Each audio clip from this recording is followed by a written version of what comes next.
Uh-oh.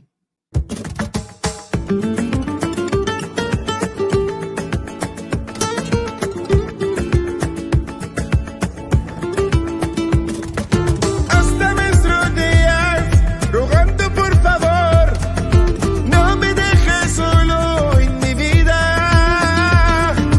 Hasta mis rodillas, rogando por favor, no me dejes solo en mi vida.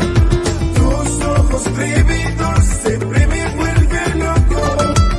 Una vez que los vea me quedo. Tus ojos prohibidos siempre me vuelven loco. Una vez que los vea me quedo.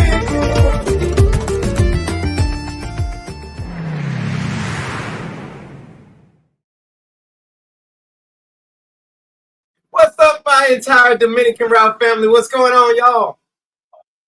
Hi, guys. Hey, what's Junior? Can you hear me, brother? Junior might be froze. I think Junior's froze. Yeah, that poor fella. He's sleeping or he's froze. Yeah, his power is out, you guys. So Right. So yeah. So Nikki, you right before we came on, you told me Happy Father's Day. So thank you so much. I appreciate it. I love it. happy And Father's Day. thank you so much. I appreciate it.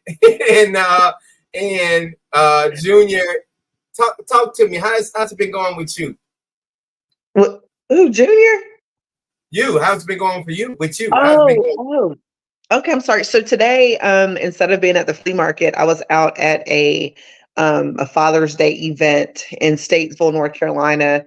And it was not a lot of people out there, but I sold out almost. I only had like 3 drinks left over. So I was Awesome. surprised.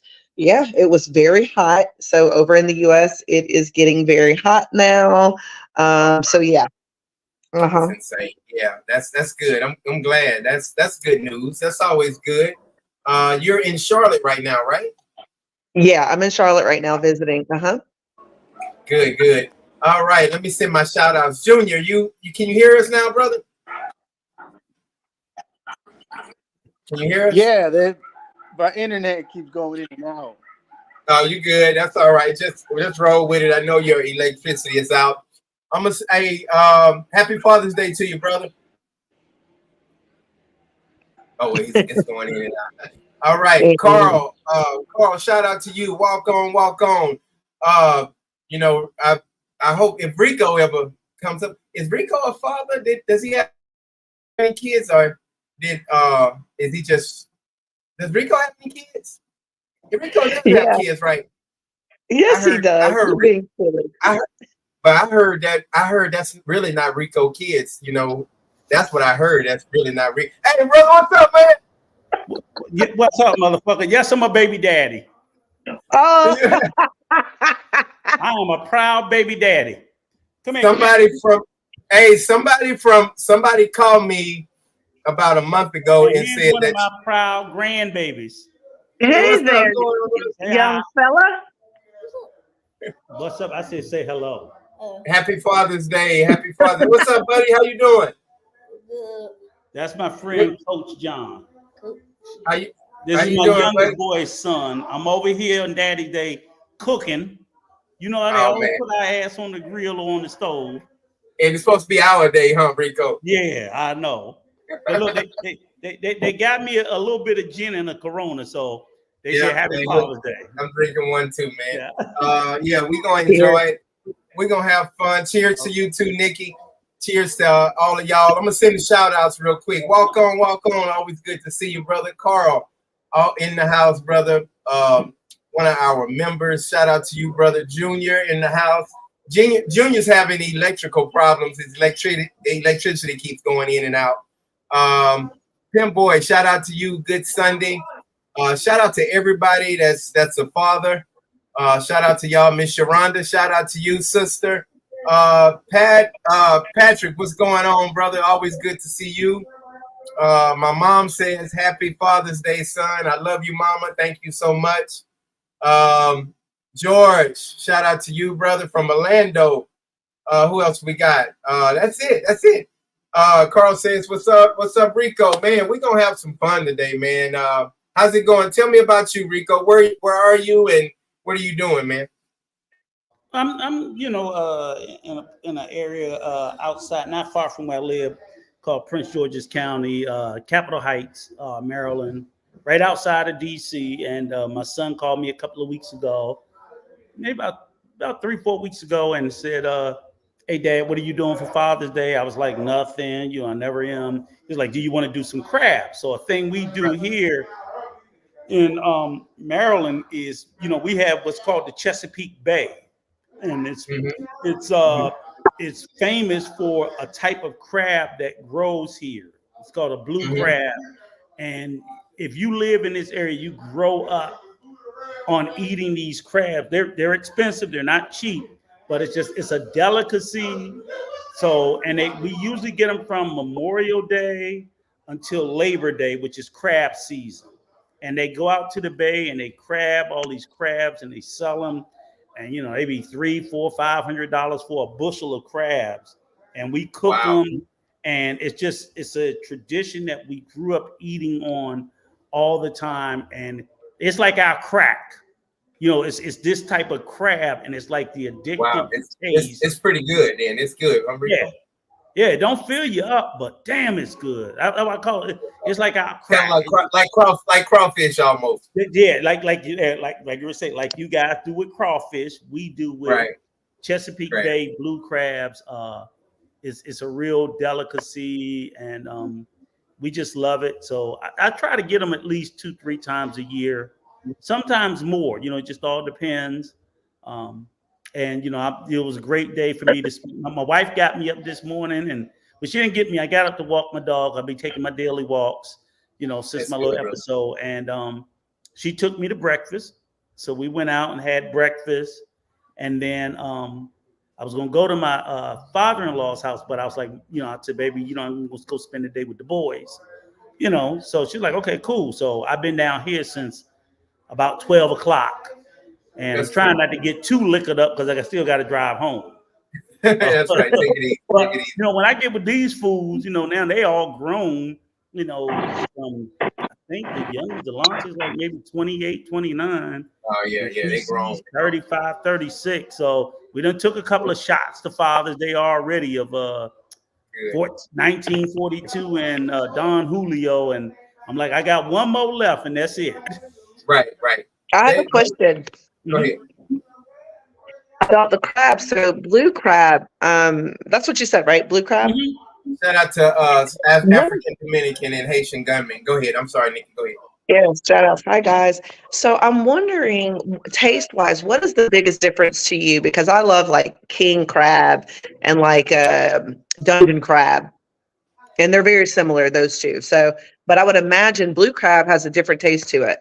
It does. I can tell you they're probably the least meaty of all the crabs. Like I'm not a big Dungeness, but of course I love king crabs, king crab legs, all that, and they're like so meaty. But the taste is different in two ways. Like king crabs, basically we usually get those. They're steamed. You break them open and you dip them in butter. You don't eat blue crabs that way. Yeah. Blue crab it's all driven around the seasoning that you use to cook the. First of all, we usually like to cook them with beer. We don't like to cook them with water. We steam them with beer and this special type of seasoning, which is called Old Bay seasoning. This old, yes, I'm familiar with that.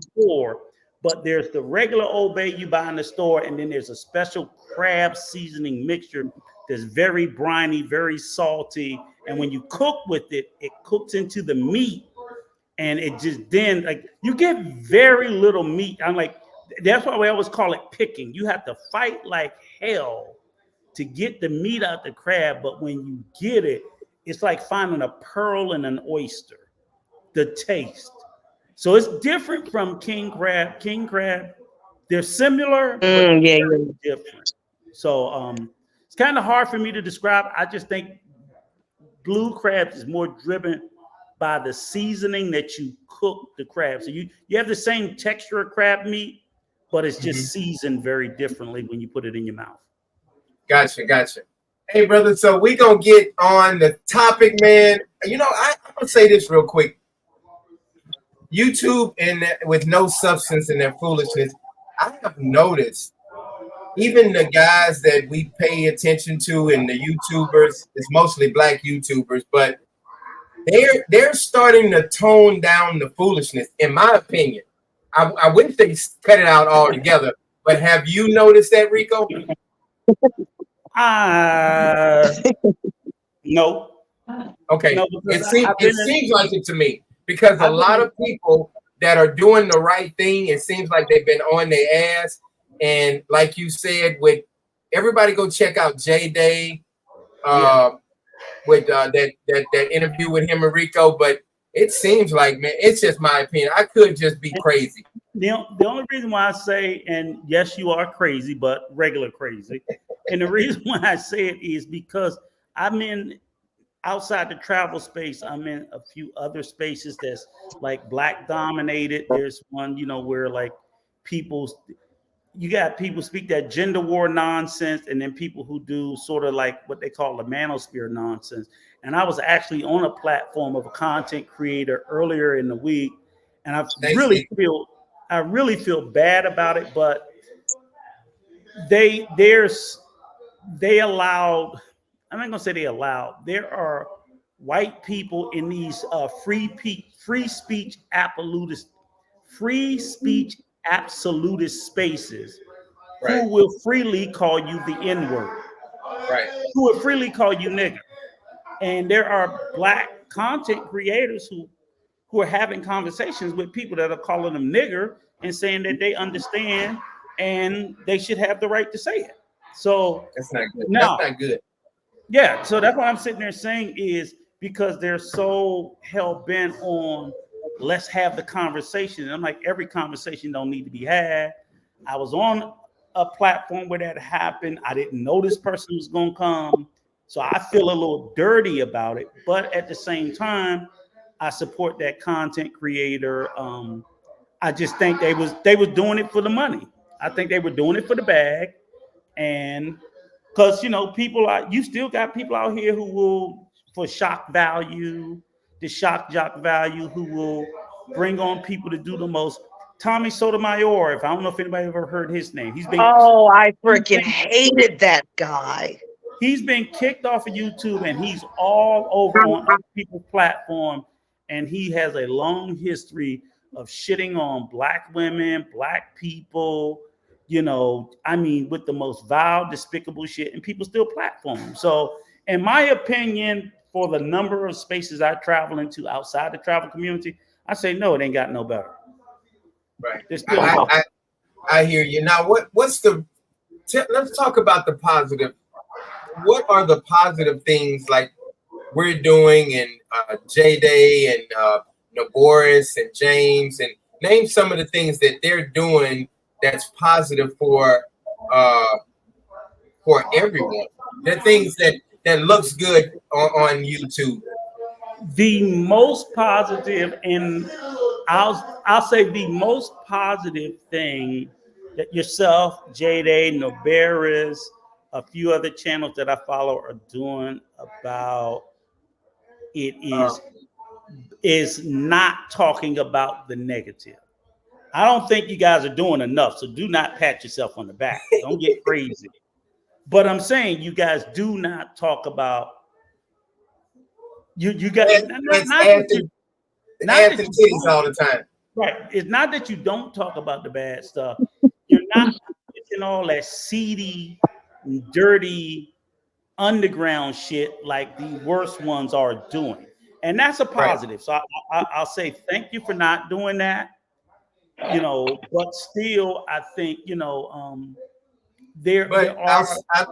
I will say this, and I want Nikki to comment on this first. Every time Manuel posts something kind of risque or, women and out, I'm looking for a man, blah, blah, blah, the numbers shoot up on the Dominican route. But when we talking about the orphanage or trying to help the kids, it's 5, 6, seven. Yeah, it's, you know, it does okay. It does good. But I mean, like the last video Manuel did with the girl, the supermodel, I think it has like 8,500 views already. You know, so it's just go ahead, Nikki. What's your comment on that? Well, you know that I always support anything and everything thus far that you have had on the channel. And I think that it's important to show all different facets of the Dominican Republic. I think it's important to show the good and the bad. I do also agree with there's certain things that, like kind of like what Rico said, that goes without mentioning because that's the whole point. Because here's the thing. I've used this analogy before. If I'm in an argument with someone and they tell me that I'm a big fat pink elephant, there's no way that I'm going to get mad about that because I know it to not be true. So it's the same type of idea where you're ignoring something that is just ignorant and doesn't even need the time, effort, or energy, you know what I mean, to be put into that. So, but I love it. I love what Manuel is doing, and I think that our guys are really are in, they're enjoying it. So I think that I think that he's doing a fantastic job with that. Yeah, I appreciate it. But you have a big part in it, Nikki, and I know you don't like to give yourself kudos, but you have a big part because we talked about it. We were kind of scared to put Manuel in and talk about, risque stuff like women, what positions they like and things like that. But it's a balance because 95% of the time we're talking about things that's going on in the Dominican Republic, positive things, Dominican news, things like that. But at the same time, most of the YouTube world, they go crazy over beautiful women and risque things. Yeah. And here's the thing. I think that, and more importantly, and thank you for giving me my props. I appreciate that. But what really to me is noteworthy about the way that Manuel does his episodes is that he gives the option. I mean, from right in the very beginning, either you can watch it or you cannot. And I think that to me shows the utmost respect, for our viewers and our subscribers who may be offended or be looking for a reason to be offended by risque things. But, to me, there's a difference, I feel like, with like exploitation. There's a difference between exploitation and people talking about their opinion and talking about their daily life. Like these girls that we've had on the show, they are not uncomfortable. They're a little shy because maybe they've not ever done an interview, but they're not uncomfortable to where they feel like we're taking advantage of them. I think that they feel seen and heard. Like, wow, someone actually cares about my life, little old me here in Dominican Republic. So I think that it's doing more positive than maybe you've gotten credit for. But I think it's fantastic, and I love it, and I want us to continue to do that and continue to support Manuel in what he's doing. So. And even in showing different avenues, like you're saying, like even the guy that's and I pray that he gets help, but the one that's on drugs in the Dominican Republic, we're not here to make fun of him on drugs and begging for money, but at the same time, we, like Rico always says, we're showing a different avenue and not just showing because, hey, if we were in it for the money, we can just go straight all out, just boobs and butt, and we'll probably be the number one YouTube channel in the Dominican Republic. And here's the thing, we know how to do it too. So it's not like we know exactly how to do it. But that's right. I agree with everything that you said. And that little guy that was on the drugs, I think. I was really intrigued by that video because I never stopped to think about it because, we have people here in the US that are homeless on drugs all the time, but I never considered that there are Dominicans there on drugs too. You know what I'm saying? To that on that level. So I thought that was really, really awesome. And I love documentaries. Yeah, we're gonna definitely do one of those, a documentary. But I found out that the drugs are cheaper here too because everybody makes so much less. So like the same drugs, and I don't buy drugs or anything, but the same drug in whatever it is, cocaine or whatever it is less here compared to the United States. And I'm like, Yeah. wow. Yeah. I thought it would be the same price, but it's not. No. That, yeah, to me that makes sense because you got to look at it like the same way that you look at the cost of living. It's the same situation. They know that they can't charge XYZ prices when they know that the general household salary is $300 to $400 a month. Especially in a one person household, if only the husband is working and the wife isn't, et cetera, et cetera. So real quick, I'm going to answer Kwan's question, who does the translation of voice for Manuel's videos. And you can correct me if I'm wrong, John, but to me, it sounds like it's an AI voice. So it's maybe some technology that he chose, which is why she has like a British kind of a voice. Right. But cool. yeah, it's awesome. I've never asked them, and you have a couple of apps that we've used also, but yeah, it's pretty cool. Hey Rico, how do you feel about I know you stepped out for a second and Nikki already answered it, but how do you feel about Manuel? Because we have to hold ourselves accountable, and that's what we want YouTubers to do. How do you feel about Manuel kind of getting on the risque side on the Dominican route? I mean, obviously I've seen the videos. I know what the content's about, and I don't have a significant issue with them as the way that they present today. I do think we need to be careful. Yeah. You know what I'm saying? I don't think we've crossed the line or anything as of yet, but we still need to always be careful about the topics that he's going to choose to talk about and how he talks about. I think Manuel goes to great lengths to talk about sensitive subjects the correct way.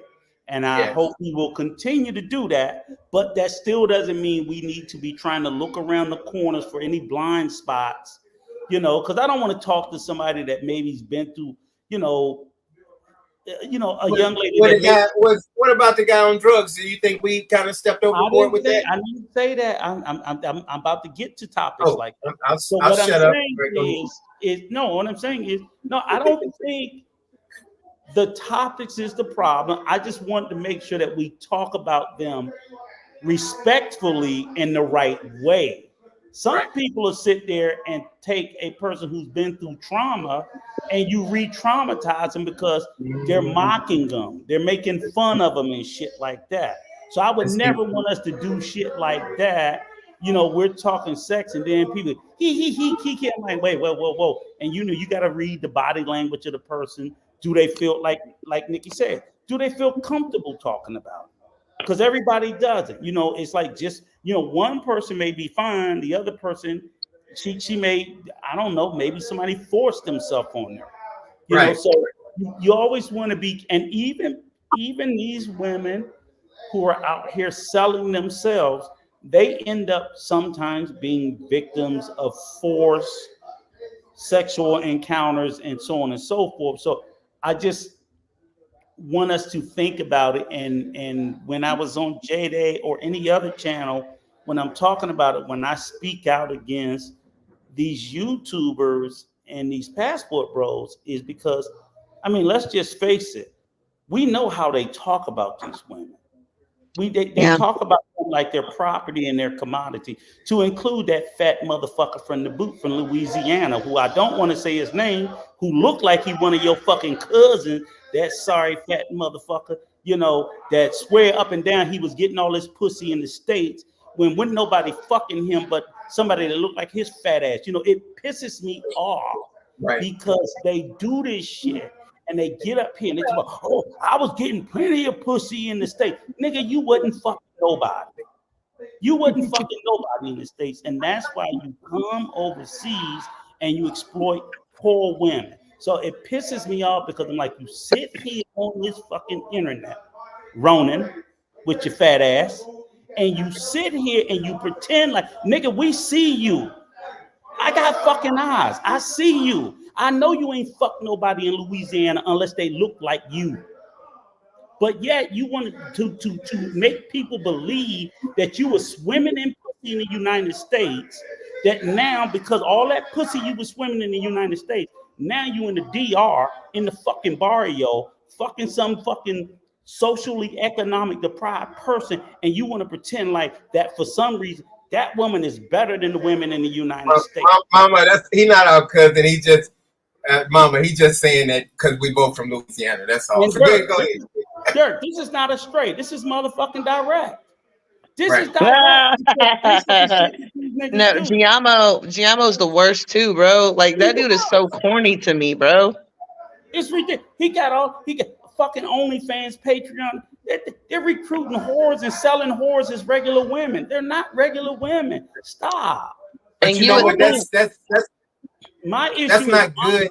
That's not good to come over here being an American. They already want Americans do the right thing, but then we coming over here exploiting their women. That's not a good look. But my whole point is I believe sex work is work. I believe even women in the sex industry, they deserve their dignity and their humanity. What I do have a problem with is guys who are sitting there selling this romanticized version to other American men that you should come overseas, get with a sex worker, because that's and stop. Let me stop. Because we don't call them sex workers in the U.S. We call them hoes and prostitutes. So if that's what we call them here, that's what the fuck they are there. Just because you get a passport and you go to another country, all of a sudden a hoe and a prostitute didn't become a sex worker. She's still a hoe and a prostitute. That's who they're with, and they're telling you, oh, these women ask you about, they ask you about how your day was, and they ask you, did you eat? And they ask you, how you feel today, baby? I don't get that back home because you're not fucking hoes back home. You're fucking hoes in the DR, okay? And that's part of their job. That's part of the act, to make your ass feel more important than what you are. And these niggas walk around with an elevated sense of self-worth. That's what they do. That is what a whole job. It's a false sense of all of that, because God knows. Exactly. So what a prostitute job is to elevate the sense of self-worth to her fucking trick, you fat motherfucker. Somebody needs to tell you that. Right. That's what they do. But you're sitting there pushing this shit out, telling other men, oh, they better. You're fucking whores. That's what y'all are. You're talking down on black women at the same time. Like, we're tired of these. We're tired of these black women. Look at these women. They treat us so good over here. And it's not to say, first of all, and let me be crystal clear. Not all, not even the majority, not even most Dominican women are working girls. Right. But 100% of the bitches y'all fucking are. Absolutely. That's all y'all want. Let me just add this, if I could. Go ahead, Nikki. I wanted to add that, just to double back for 2 seconds on Manuel. Exactly, African Dominican. Go ahead. I'm sorry. Yeah, so I think that this is my assumption, that before Manuel does his interview, I believe that he's having a good long talk with them and saying, I'm going to talk about this. Are you comfortable with that? Are you not comfortable with this? And I say that because when they get on the camera, you can see that relationship. You can see how comfortable they are with one another. And it's like, okay, I think he's made them feel very comfortable. Oh, you're not going to speak to your mama? But that's real quick. I know. Hey, real quick. I'm in Seoul. My camera does not work on my my laptop, so I'm in Soul's room. So I do not have a Hello Kitty bed. Just to let you know, Rico. We know that's yours. We know that's yours. Initially, when I saw it, I said he's getting ready. He's getting ready for Valentine's Day. Late, early. I don't know. Coach, we know that's yours. Stop lying, goddamn it. Stop lying. That's yours. That is too funny. Right. Oh my gosh. See, look. Hey, Nikki, I was gonna let it go, but since he gonna lie, that's his shit. I was gonna let it go. But since you gonna lie, motherfucker, it's yours. We know it's yours. See, but I was gonna ignore it and hope that the people didn't see it. But now they all know you into the kitty. Okay. Go ahead, Nikki. Go ahead, finish up. Go ahead. Okay, so good Lord. But yeah, all I'm saying is that I've spoken with Manuel behind the scenes from day one when I became part of the team. And that is one thing that I feel like I've gotten from him. And he's not your typical Dominican either. And that is, I think that's key. That's a huge part of it because, if he were a typical Dominican, the conversations, of course, would have been very different, and it would not have been as respectful, and it would have not been any of that. You know what I mean? Again, typical. I'm not saying all. I'm just saying typical. And I use the word typical even with my partner. So I think that I'm not coming off as being a racist or a whateverist, but that's just the truth. But I think, like Rico said, we just have to continue to be careful and make sure that the conversations are being had prior to recording and making sure that everything is suitable. And John, of course, he views the video before he uploads it, to make sure he reviews it to make sure that everything is up to par. Right. So that's a good thing as well.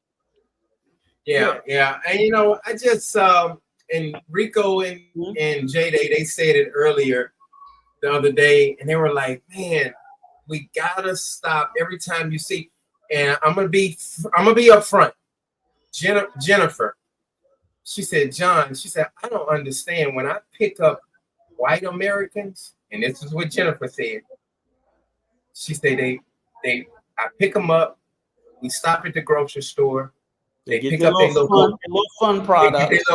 Fun products, cocaine and all that stuff. They get their women and then they go sit down somewhere. But we don't do that. We don't do that. No. And it's so many white people come here and Jennifer pick them up and from Canada and the United States, and they do their little thing. You don't hear, see, or know nothing about them motherfuckers again until you take them back to the airport. That's what she said. When it's time to pick them up, that's it.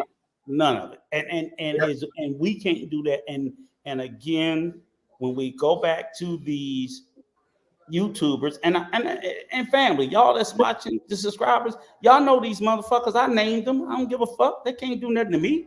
They do shit to me. Shout out to Patrick for your super chat, brother. I love you, brother. Thank you so much for everything you do for the Dominican Route channel. Manuel brings a different element to the Dominican Route family, which we appreciate. You're absolutely right, brother. Absolutely right. But the reason why I say it is because they have been in this space for so long, speaking and talking their bullshit, unopposed, unchallenged, because people have been afraid to. People have been afraid. People have been scared. Oh, I don't want to upset this YouTuber. I want to do a collab with him. I want to do... Fuck that fat motherfucker. Fuck Giamo. And I don't dislike any of these motherfuckers. I'm be honest with you. I don't dislike any of these men. I dislike the shit that they do and the representation that they make of black men. And if I try to sit down and talk to them, they'll tell me mind my business, right? I can do what the fuck I want. Then guess what? I can call your fat motherfucking ass out. Both you motherfuckers. These are two fat motherfuckers running around with man boobs. Who the fuck believes y'all was fucking anything other than your hands in the United States? Come on, people. That's real. Y'all seen these motherfuckers, and y'all see them gallivanting all around the island. And this is just two that I'm naming right now. And I'll start to name more and more in the future. I've held back with Coach forever. They have been gallivanting around the fucking island, selling Yeah. this narrative that they are Right. fucking players, and they are players among. Hold on one second, poor. Rico. You're right. I called Rico last week, and I told Nikki and Rico and Troy. I was like, man, I'm so sick of this talking about uplifting hoes and prostitutes and black women ain't shit. I'm so tired of hearing that from black YouTubers. I'm so tired of hearing that. Go ahead and read what African Dominican says real quick, if you don't mind. Nikki, please. I think the difference is that Black Passport go ahead. Bros. Mhm. Oh, yeah. Go ahead. I think the difference is that Black Passport Bros are YouTubing and trying to get paid, and the white passport and the whites are not, because they don't need the money and fame. And when she said that, she actually kind of jumped ahead of what I was going to say. So we're on the same page. What I was going to say is that the reason why I think that the Black Passport Bros do all of what they're doing is that same mentality of dressing in designer things when you don't have the money to afford to do it. So it's like, hey, look at me. I don't really have money. And it's like, I've never had money. So people who, real money is quiet, but fake money is very loud. You understand?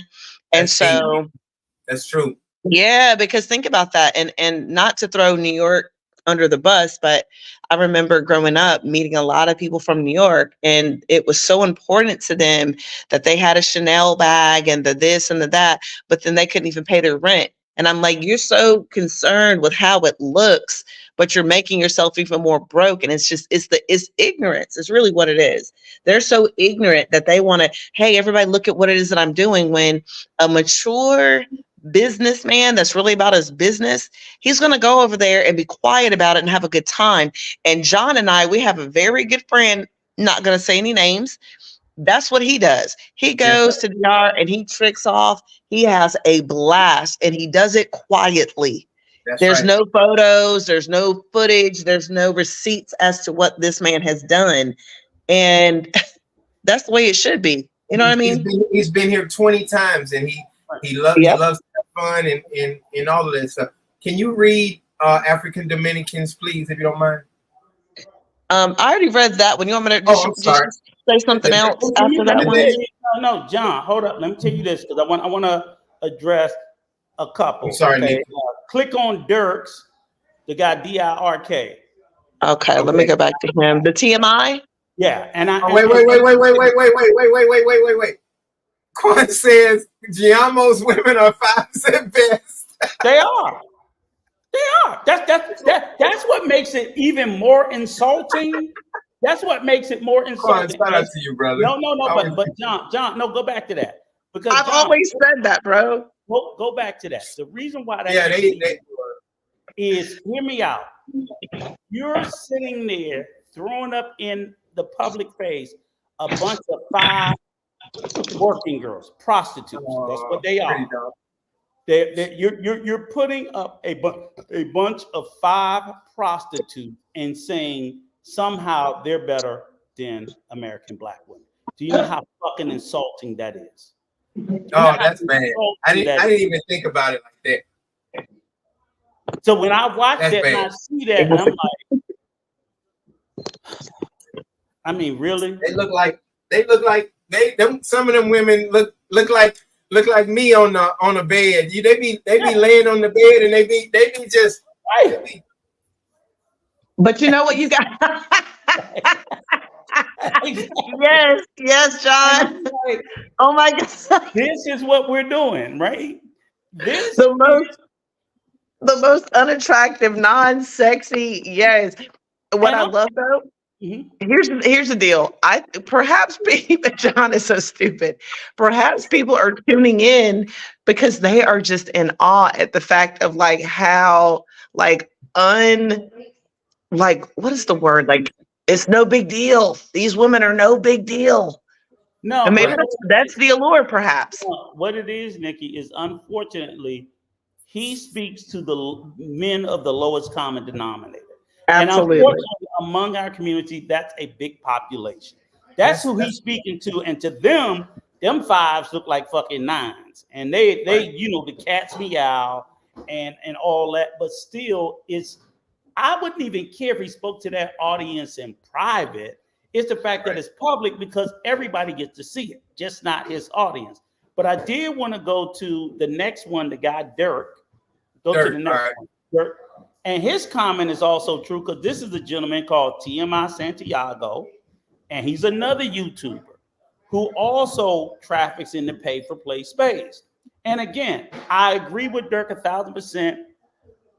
I still don't like him being a YouTuber because he shows the lowest level of debauchery for Black men, but he openly, publicly, proudly proclaims that he ain't getting no ass in the States, and I come to the DR for pay-for-play in Thailand and so on and so forth. So while I can respect his transparency there, he also goes a bridge too far for me in the fact that I believe he's part of the no condom gang. Oh, how old is he? Okay. How old is he? Shit, that motherfucker gotta be 40 something. Oh, so he up there in age too. These are not 20-year-olds. These are 10, 30, 40, 50 years of age. These are not 20-year-olds. Okay, so just that people I'm talking about are not in their fucking 20s. Okay, they are too old and should know better. So for him, and there's several others, they literally have a little gang called the No Condom Gang. Oh, right? What? Yes. No, I never heard that. Just because you haven't heard it doesn't mean it's not fucking true. It's true. So don't you fucking. So if they want to call themselves the HIV crew, why not just say that? I mean, say that. They are proudly promoting having sex with working girls without condoms, and that's what they want. And I'm like, I just think that's horrible advice to be given out to anybody. If you want to do it, fucking do it. You shouldn't be advising other people to be that risky with their sexual health. Going wrong. Yeah, that's sad. Now, Dr. P, this is the one I wanted to get, and I agree. So I want to read it. Okay, I hear you, Ray, reference brothers talking too much, showing too much, doing too much on YouTube. And I agree that most of it needs to stop. But to compare between Black men and white men helps perpetuate the problem. I hear what you're saying, and I'm not trying to, and I wanted to make sure I address it because I know you wanted us to address it, Dr. HP. Hey, let me say this real quick. Anytime y'all see that logo like that, that means he is a member of the Dominican route and he pays his dues. So shout out to you, brother. Thank you. But go ahead. Yeah, a paid member. Yeah. Right. My pushback to that is the comparison that we're making is not that, because to be honest with you, everything that you stated as far as everything that these Black YouTubers are doing or these Black passport bros are doing, the white ones are doing as well. Yeah. The white ones are doing it. But I am under no illusion. So there is no comparison because they're the same. I don't care about them. I don't care about them. Do they do videos about it though? Because I'm like, wait, what? Go ahead. They're in the same debauchery. They're in the same cities. They're paying the same money. They're like Nikki. I haven't seen it.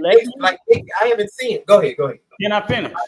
Go ahead, Rico. I'm telling you how they are identical. Go ahead. They are literally going over there exploiting the same way. They're fucking the same whores.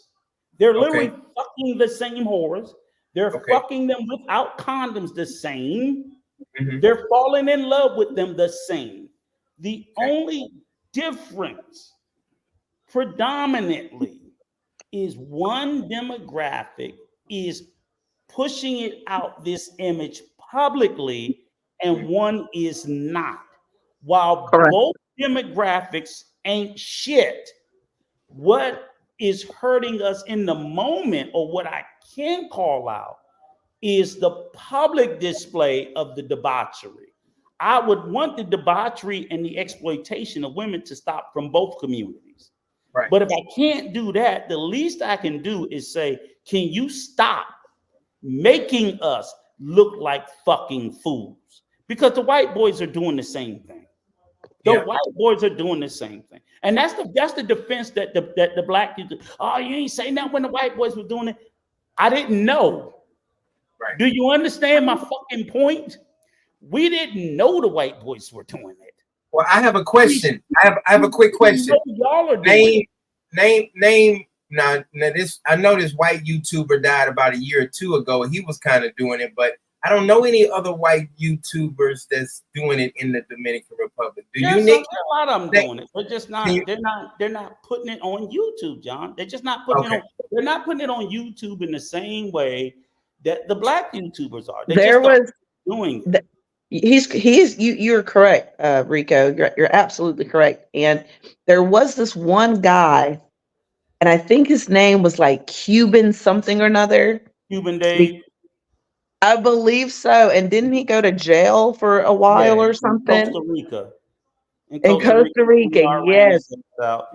Cuban Dave. So he was a definite passport bro, and he was doing the same thing that the passport bros do. And I was so surprised to see him because, like you said, that's not typically something that we see. They go there quietly and do their business and they get the heck out of there. And I've personally seen it. I have seen it there in Boca Chica. I've seen it many times. I've tried to get picked up myself because I'm a darker skinned little lady. And I'm like, sorry guys, I'm not into American guys. It is. There are so many white boys incarcerated in Dominican jails today for messing with fucking children and other shit. They're locked up. But they don't they don't fucking talk about it on YouTube. So they're doing the debauchery. They're just not putting it on the fucking internet. So I'm like, why you niggas can't keep it off the fucking internet? Right. I can't make you stop doing it. Okay. Well, Nikki, now when you was off, Nikki did say this. Nikki said they do it because they need money, the black YouTubers. I don't give a fuck why they do it. I don't care why they do it. Their reason for doing it, fuck them. If you need money, get a job, you sorry piece of shit. But you don't have the right to embarrass me and my entire race because you're trying to make a fucking buck. Right. You don't get to do that. But they don't care. They've never had any type of correct upbringing. I mean, they literally have no clue of how horrible and stupid and ignorant and low down, they look and how they're making everyone else look. And clearly they don't care. You got to think about the fact that these people are doing something so taboo and they're doing it in front of everybody. They don't care. The last thing that they're worried about is, oh, how am I making everyone else look while I'm doing this thing? Yeah, they don't care. But that's the point. You said that's the thing, Nikki. That's exactly it. It's not that they don't know they're doing it. They don't care. They're like, fuck me, what's your problem? You know what they're telling me? That it's two things I'm always called. Rico always pocket watching, or he dick policing. They call me the dick police. I don't want these niggas to fuck. Seriously, the number one deflection that they use. Why you dick police? That is crazy. I'm like, nigga, I care where your funky disease-infested dick go. I don't give a fuck about what lady boy you put it in. Fuck you.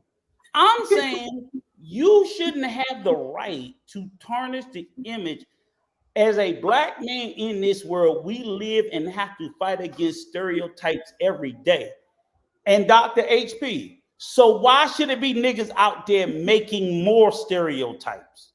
If we're fighting to get away from stereotypes that already exist about black men, is there a group of black men making brand new degenerate stereotypes about us? Because they don't have any self-esteem. Really, that's what it is. They have no sense of self, no type of love for self, none of that. No, I agree. And to top what Nikki just said, they ain't never done shit. They was second string on the basketball team in high school. They ain't done nothing. And now, hey, look, I can start a YouTube channel and talk about how all the fine the bitches I get in the Dominican Republic. So what they're doing is what the problem is, and then this is the sick, twisted way, right? It's a double danger. You have the working girls who sit there and blow in their ear, hey, daddy, poppy, boom, boom, boom, right? So she's elevating in his mind, because I listen to him talk. Oh, Lord, I come to the DR. They asked me how my day was without asking. Oh, she asked me, did I eat? She asked me, did my fat ass eat? Right? And they're so excited. I was like, you turned on because you finally got a bitch to look at you. Now, your mama never asked you if you ate. Your sister never asked you if you ate. Your kid, you went through all of life without anybody ever giving a fuck about whether you ate. Okay, so you came to the island a sorry motherfucker. That's what you came. And now you paid a whore. You paid a whore to pretend like she gives a fuck about you, because she doesn't. She's doing it for coin. She don't give two, just like you don't give a fuck about the black man whose image you're tarnishing. That whore doesn't give a fuck about your fat ass. Right. Hey, Rico, let me say this real quick. Title CPT facts. Keep it under wraps. Move in silence. That's deep, brother. Great point. Yep, that's it. So African Dominican says, Rick, did you chase Taylor Made Dreams from YouTube? I hear he left. I need to watch his last. Is Taylor Made gone? What's going on with Taylor Made, Rico? He chased his own ass off. He just just doing the same shit. Now he over in Thailand shitting on the fucking DR, and he'll be back. I don't hear about that silly old motherfucker. I really don't. They're all in the same vein, and my thing is, none of them will ever admit or own up to what they're doing. They know what they're doing is wrong. It's what Nikki says. They don't care. Right. And that's fine. So I'm at the point was like, okay, that's fine. You don't care. I don't care either. Nikki, Rico, you dig watching, man. Stop. You jealous because they having sex with a whole bunch of women, man. I am so jealous that they fucking a bitch that I can pay for next. Right. Did you hear how ridiculous that sounds? You ain't near bitch y'all fuck is exclusive. Not near. And you know what I wonder? What I wonder too is like these girls, the Susuba girls, the wherever other place girls. I wonder when it comes time for them to settle down, what does that type of relationship look like? Like, I can't even imagine being her husband or her boyfriend or her whatever, because I mean, does she let him know that she was out here doing that? Does she try to keep it to herself? But I feel like when you are a whore and you live your life that way, you can't hide that. It's all over you. Like that. They know they're whores. They know they're whores. Well, here's the thing. Here's what I'm saying. But that's not Nikki's point. Go ahead, Nikki. Go ahead. Yeah, right. Exactly. Look. Like he says, can I finish? Yes. Okay, I'm sorry. Go ahead. Thank you, Rico. So my thing is to kind of answer what you're saying. We already know that we have the chapeadoras and the chapeadoras and chapeadores, right? The Sankey Pankies and the female Sankies, right? And those are the ones who their husbands and their wives, sometimes even kids, are all in on it, and their parents and their everybody else, right? Everyone's in on it, and it is what it is. But what I'm saying to you is, when a woman who has been living that lifestyle finally decides, and who maybe didn't have a husband that was with the shits, right? She finally meets someone that she's like, or I don't know, for whatever reason, she's decided, I want to stop this hoeing around. I'm tired. I want to settle down now. And this guy meets her, out somewhere, doesn't know that this is the lifestyle that she had. I would imagine that because she's slutted and whored for so long, he would still recognize that, because it's not something you just wash off one day and like move on to be a classy behaving woman. You know what I mean? Like a lot of times women that are that way, they maybe sit with their legs open, you know, they maybe do like other things that are not classy, that are telltale signs of a slut, is what I'm saying. So I just wonder, how does that work? Like, what does that look like for them? Here's a couple of dynamics, and copy. So click on Haitian Gunman comment. Yeah, Okay. let me comment on first, please. Go ahead. Shout out to Haitian Gunman, been down with us from day one. Taylor Made has dropped some gems to help people out. He has. I've been on his show a couple times, but he does say some things that's just, I'm like, why did you say that? And that was just that's really disrespectful. But go ahead, Rico. That's all I had to say. Taylor Made's a fucking moron, and he's happy to talk to other morons who believe he's dropping gems. He's a fucking idiot. He's been full of shit. A blind man can see it a mile away. He knows better. He should have been doing better. And if anybody believes he dropped one gem worth scratching your ass with, I believe it. That's me. Okay, so name the gem that you, and that gem better be a gem that you couldn't see, blindfolded, tripping over with your shoes tied. What about the time? He told you nothing but shit that a fucking third grader should know. What about the time when he started talking about how to make sure you're safe in the Dominican Republic from getting scammed by police or anything like that? He did a video on that. It's the same nigga that said he got scammed by the police when he got robbed and the police wanted him to pay. He can't tell you shit.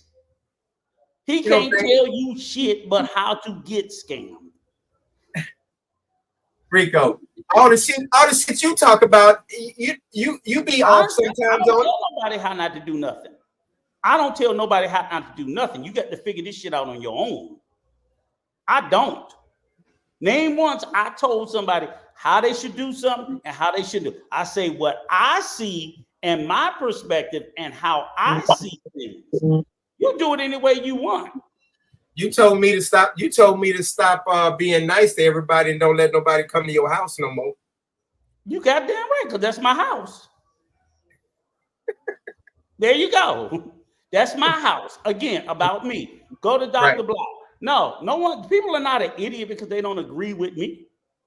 I'm telling you, I think TaylorMade is an idiot on observable evidence of what I see. Now, it doesn't mean that that's the final say, but I'm saying to me, that's your opinion. That's what you're talking about. Right. To me, if my perspective of listening to someone and listening to someone give advice that's counterintuitive to all the other advice that exists out there, and I see someone tell people to do a thing that they themselves are not doing, when I see people preaching and pushing wildly irresponsible advice, in my mind, to me, observable to me, that person is an idiot. It doesn't mean that they're an idiot to everybody. Let me finish. Okay, go ahead. That person is an idiot to everybody else. It means that person is and always will be a motherfucking idiot to me. And guess what? So when someone said, "Oh, he's dropping gems," and I'll say, "To you." But to me, I never said he's dropping. I don't think he's dropping gems. But Dr. HP said, so let me get this straight. If somebody doesn't agree with you, Rico, they're idiots.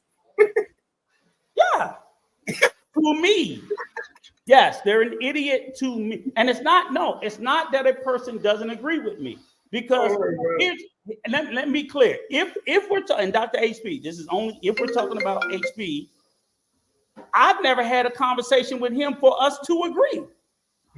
We've never had a conversation to agree on anything. I'm saying he's the public persona to espouse all this advice, and I've heard him espouse advice that has been crazy. And that's the advice that I'm speaking to. Right. Advice that's wildly dangerous, irresponsible, fucking immature. Now, if y'all want to sit there and go, oh, okay, I think it's perfectly okay for you to be a grown fucking, it's Father's Day. It's motherfucking Father's Day.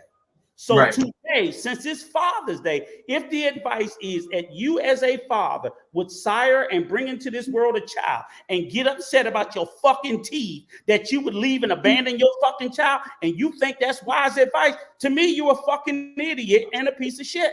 Because fathers don't leave their children. On Father's Day, when we honor fathers who go through the struggle, who sit there and know that shit is not going to be easy.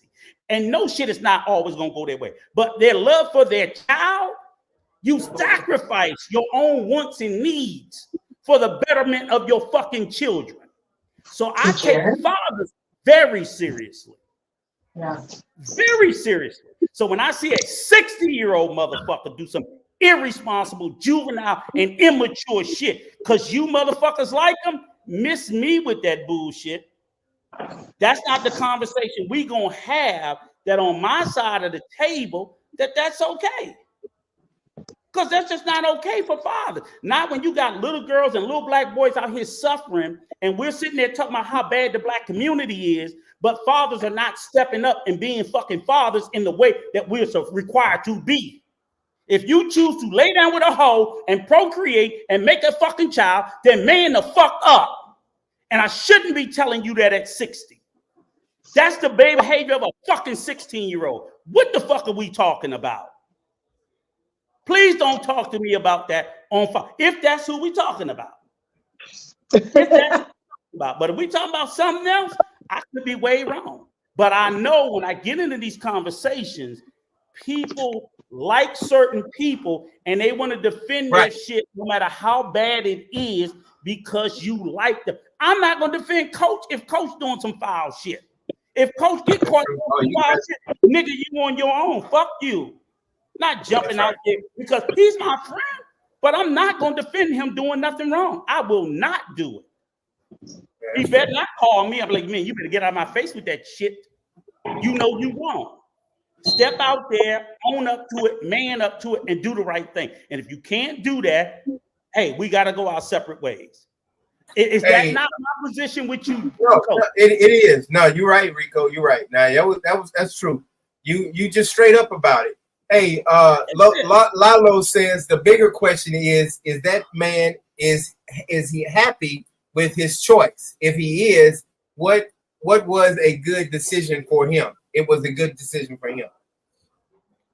That could be true, but the whole point is being happy with a decision doesn't mean it's a good decision. It just means you're happy. You can be happy with a bad decision. What if you're happy with a bad decision? What you mean? What you mean you be happy with a bad decision? You could be. People are happy doing drugs. Oh yeah. People are happy doing drugs. That's a bad decision. People are happy selling pussy. You got women out watching Soft. If anybody watched the YouTube channel Soft White Underbelly, he interviewed pimps, prostitutes, tricks. You got hoes come on there every day, all day, talking about they happy selling ass. I don't think that's a good decision. I don't think most of us would say it's a good decision, but they're happy in the moment with it. So I don't think, and that's what we say because again, people want to. But I did want to go back to speaking of is your screen freezing up, Rico? Nah, not mine. Maybe Nikki's. Okay. Okay, go ahead. Go. You want me to go? One part where Nikki had asked about the prostitutes, and me and Troy talked about, and I think this is also true too. Is where? No, I'm not on a comment. Well, go ahead. What you saying? Go ahead. I was saying when I was thinking about because I got off it beforehand because Nikki and when we were talking about I guess guys getting in relationships with working girls, right? And I had told Troy, I said, what people don't understand, and I love talking to Troy because Troy has a mental health background. So does my son. So these are people who went to school, got bachelor's degrees, master degrees, working on PhDs in mental health, different schools, philosophies, whatever. But I sat there and I just been kind of like doing some reading on it. And people. So like, click on the last comment, Matipi Lalo, right? Okay.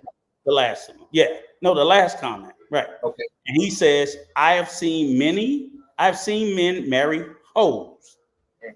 It's not insecurity, it's stigma. If people found out she was a hoe, some men can't handle it, some can't. My issue is this, right, Matthew?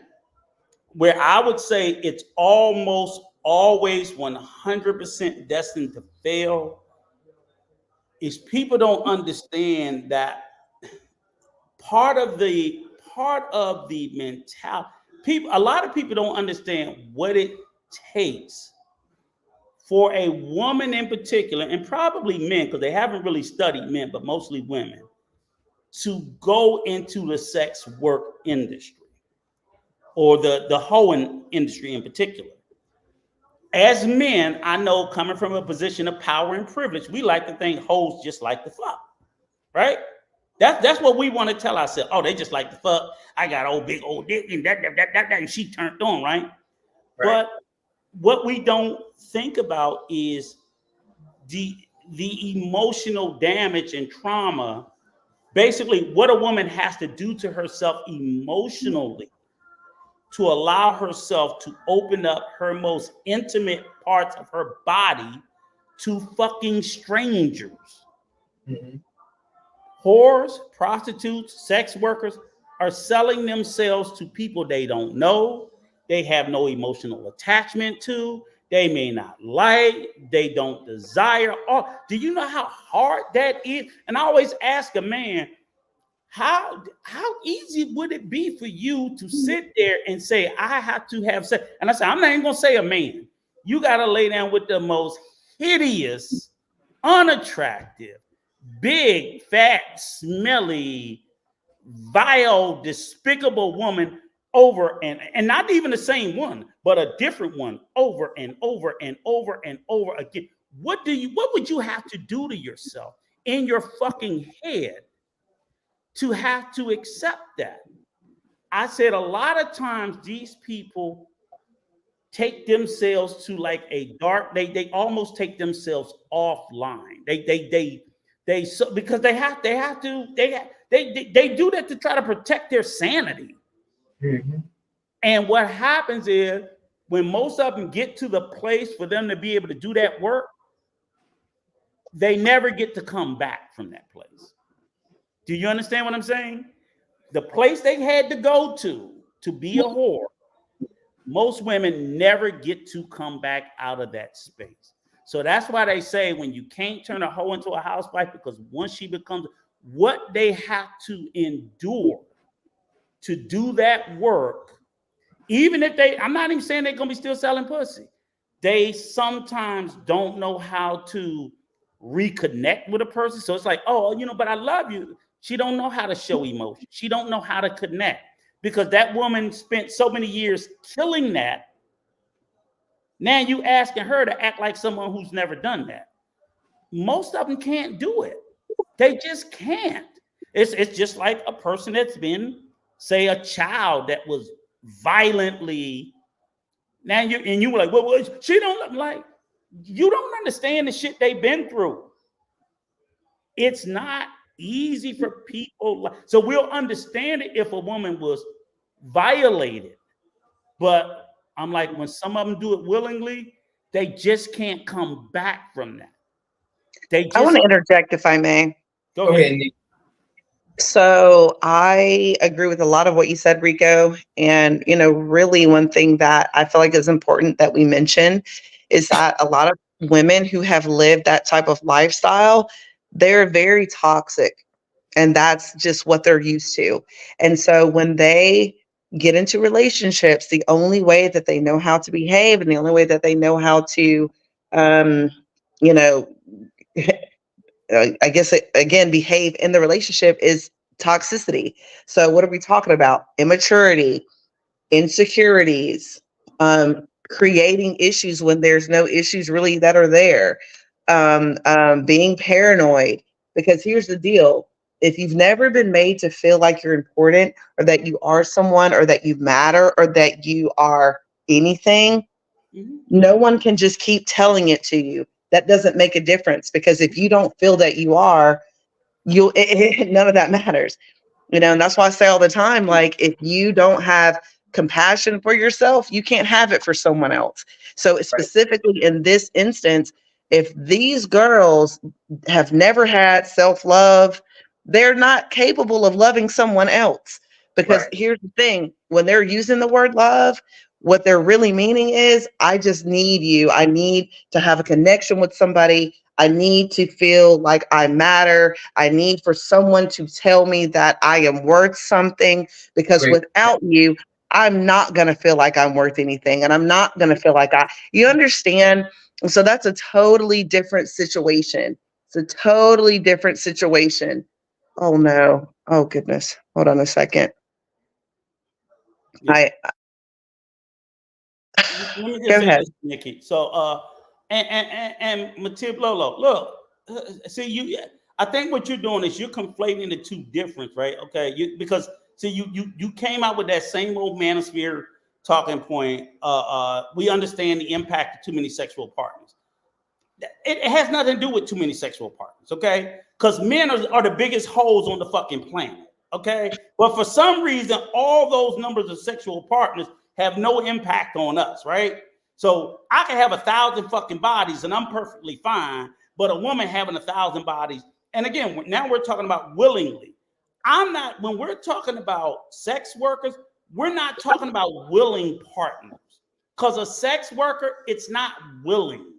It's out of need and survival, okay? Because if you just, hell, I had a whole stage where I just liked the fuck and just whatever.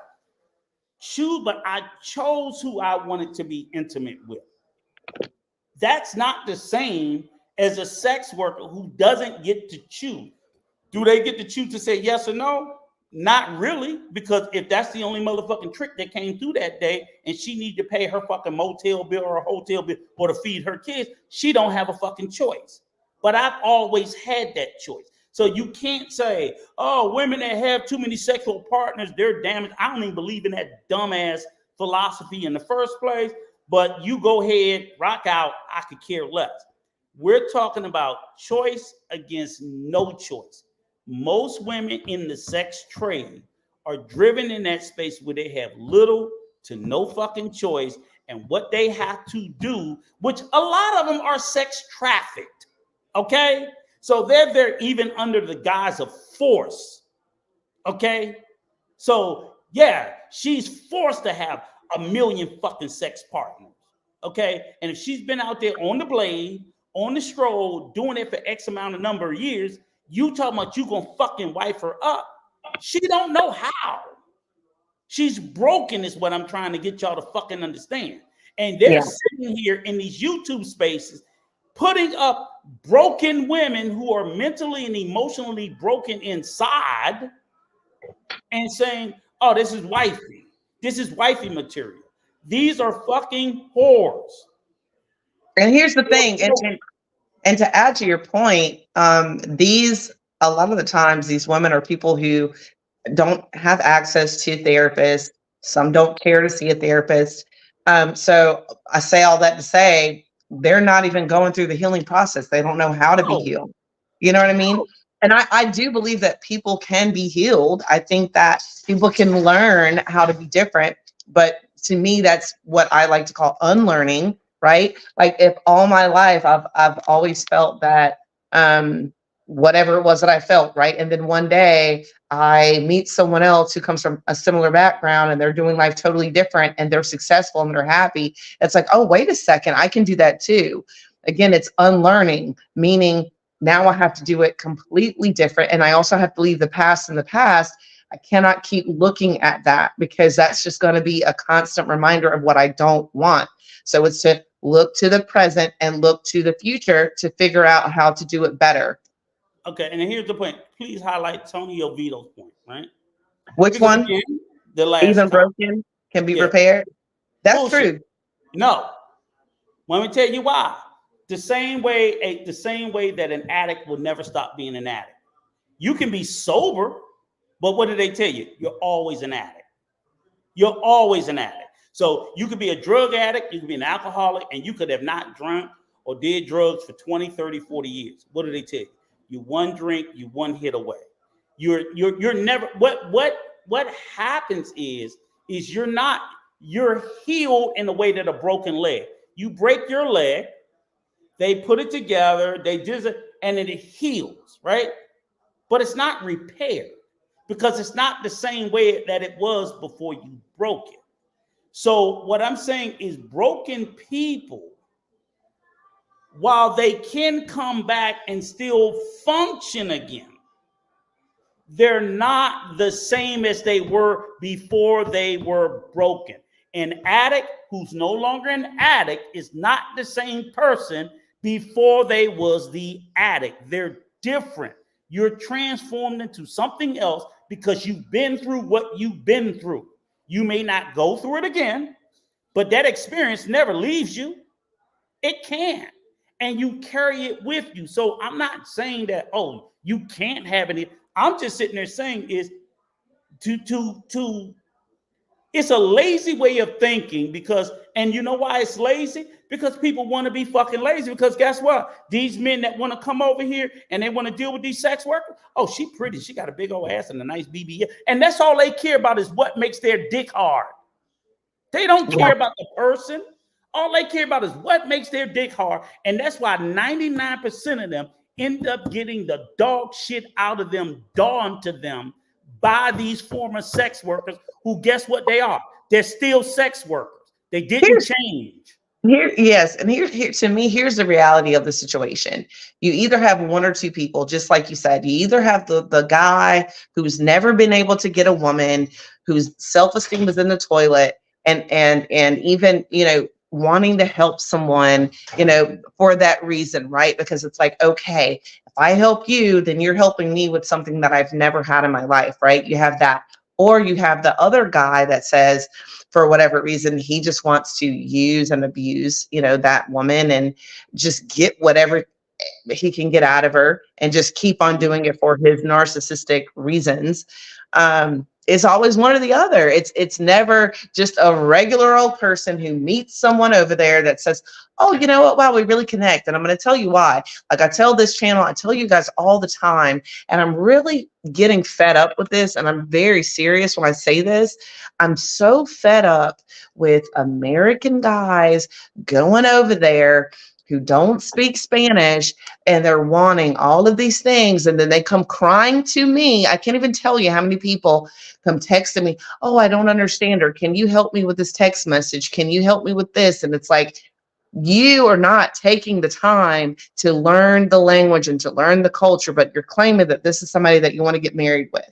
So if you're not going to take the time to do all of that, why did you even get married or want to get married? Because to me, it's just so superficial. And it's like, God dang, just say that. If you're wanting to be in the relationship for the BS reasons, just freaking say that, man. Like, cut the crap. Right. It's just, I'm just sick of it. I don't go through that stuff because you guys know I'm fully bilingual. Like, I don't have the same struggles. It's just so stupid. Right. Hey, I'm sorry, y'all. I had a back spasm. I'm sorry, y'all. But go. Thanks, Nick. Go back to that. Of course. Hey, y'all want to drop the link for African Dominican? Yes. I can't drop the link because I'm not on my computer. I'm on my cell phone. I wanted to drop the link. I want you to go Nikki, you go ahead and listen to what Rico said, and I'm gonna go ahead and drop the link. Go ahead, Nikki. I want you to go back to that last comment that you took down, Nikki. Which one was it? I guess Leopold, the one before this, the one before it. Okay. Right. Okay. I'm not being dramatic because let me be clear. This whole narrative, I pointed out that because I know that in these male spaces or in these gender war spaces, they push this narrative that women are somehow transformed, and if they do this whole body count bullshit. Oh, if a woman got too high of a body count, she's just fucked up. But the man's body count is off the fucking chart, right? So that there's no denying that is the tropes that runs through this YouTube space. So that's where that came from, sir. All right. They do make a distinction that men can fuck all the women they want, but women, if they fuck more than 2 in their lifetime, she's a whore for eternity. She's tainted with a scarlet letter. She's going to hell. Nobody gonna want her. She's for the street because she done had more than 2 penises, and this motherfucker done had 8 a day and some motherfucking ladyboy booty, right? This is how they practice it. So dramatic or not, sir, this is the bullshit, the reprobate language that goes on, okay?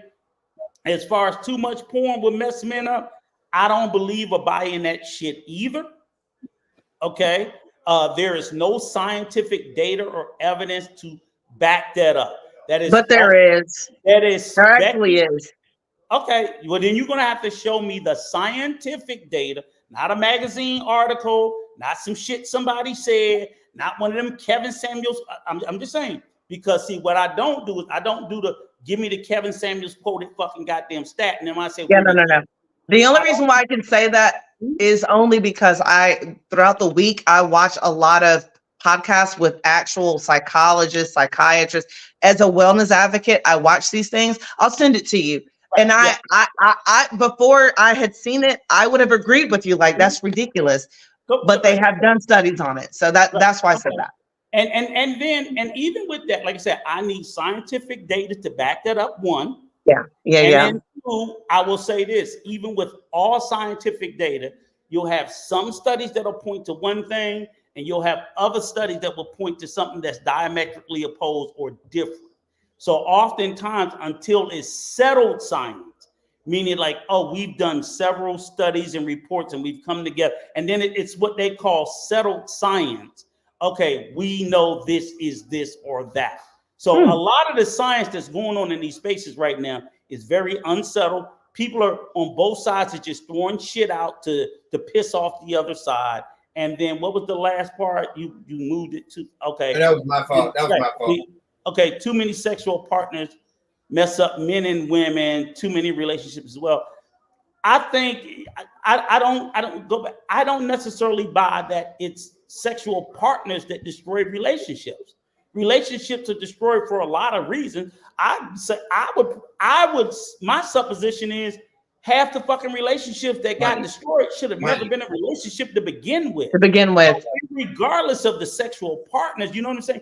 So when relationships end, we ascribe the blame to all sorts of shit, but that's not the real reason. It's like, oh, she fucked around on me. No, nigga, you was broke. That's why she fucked around on you.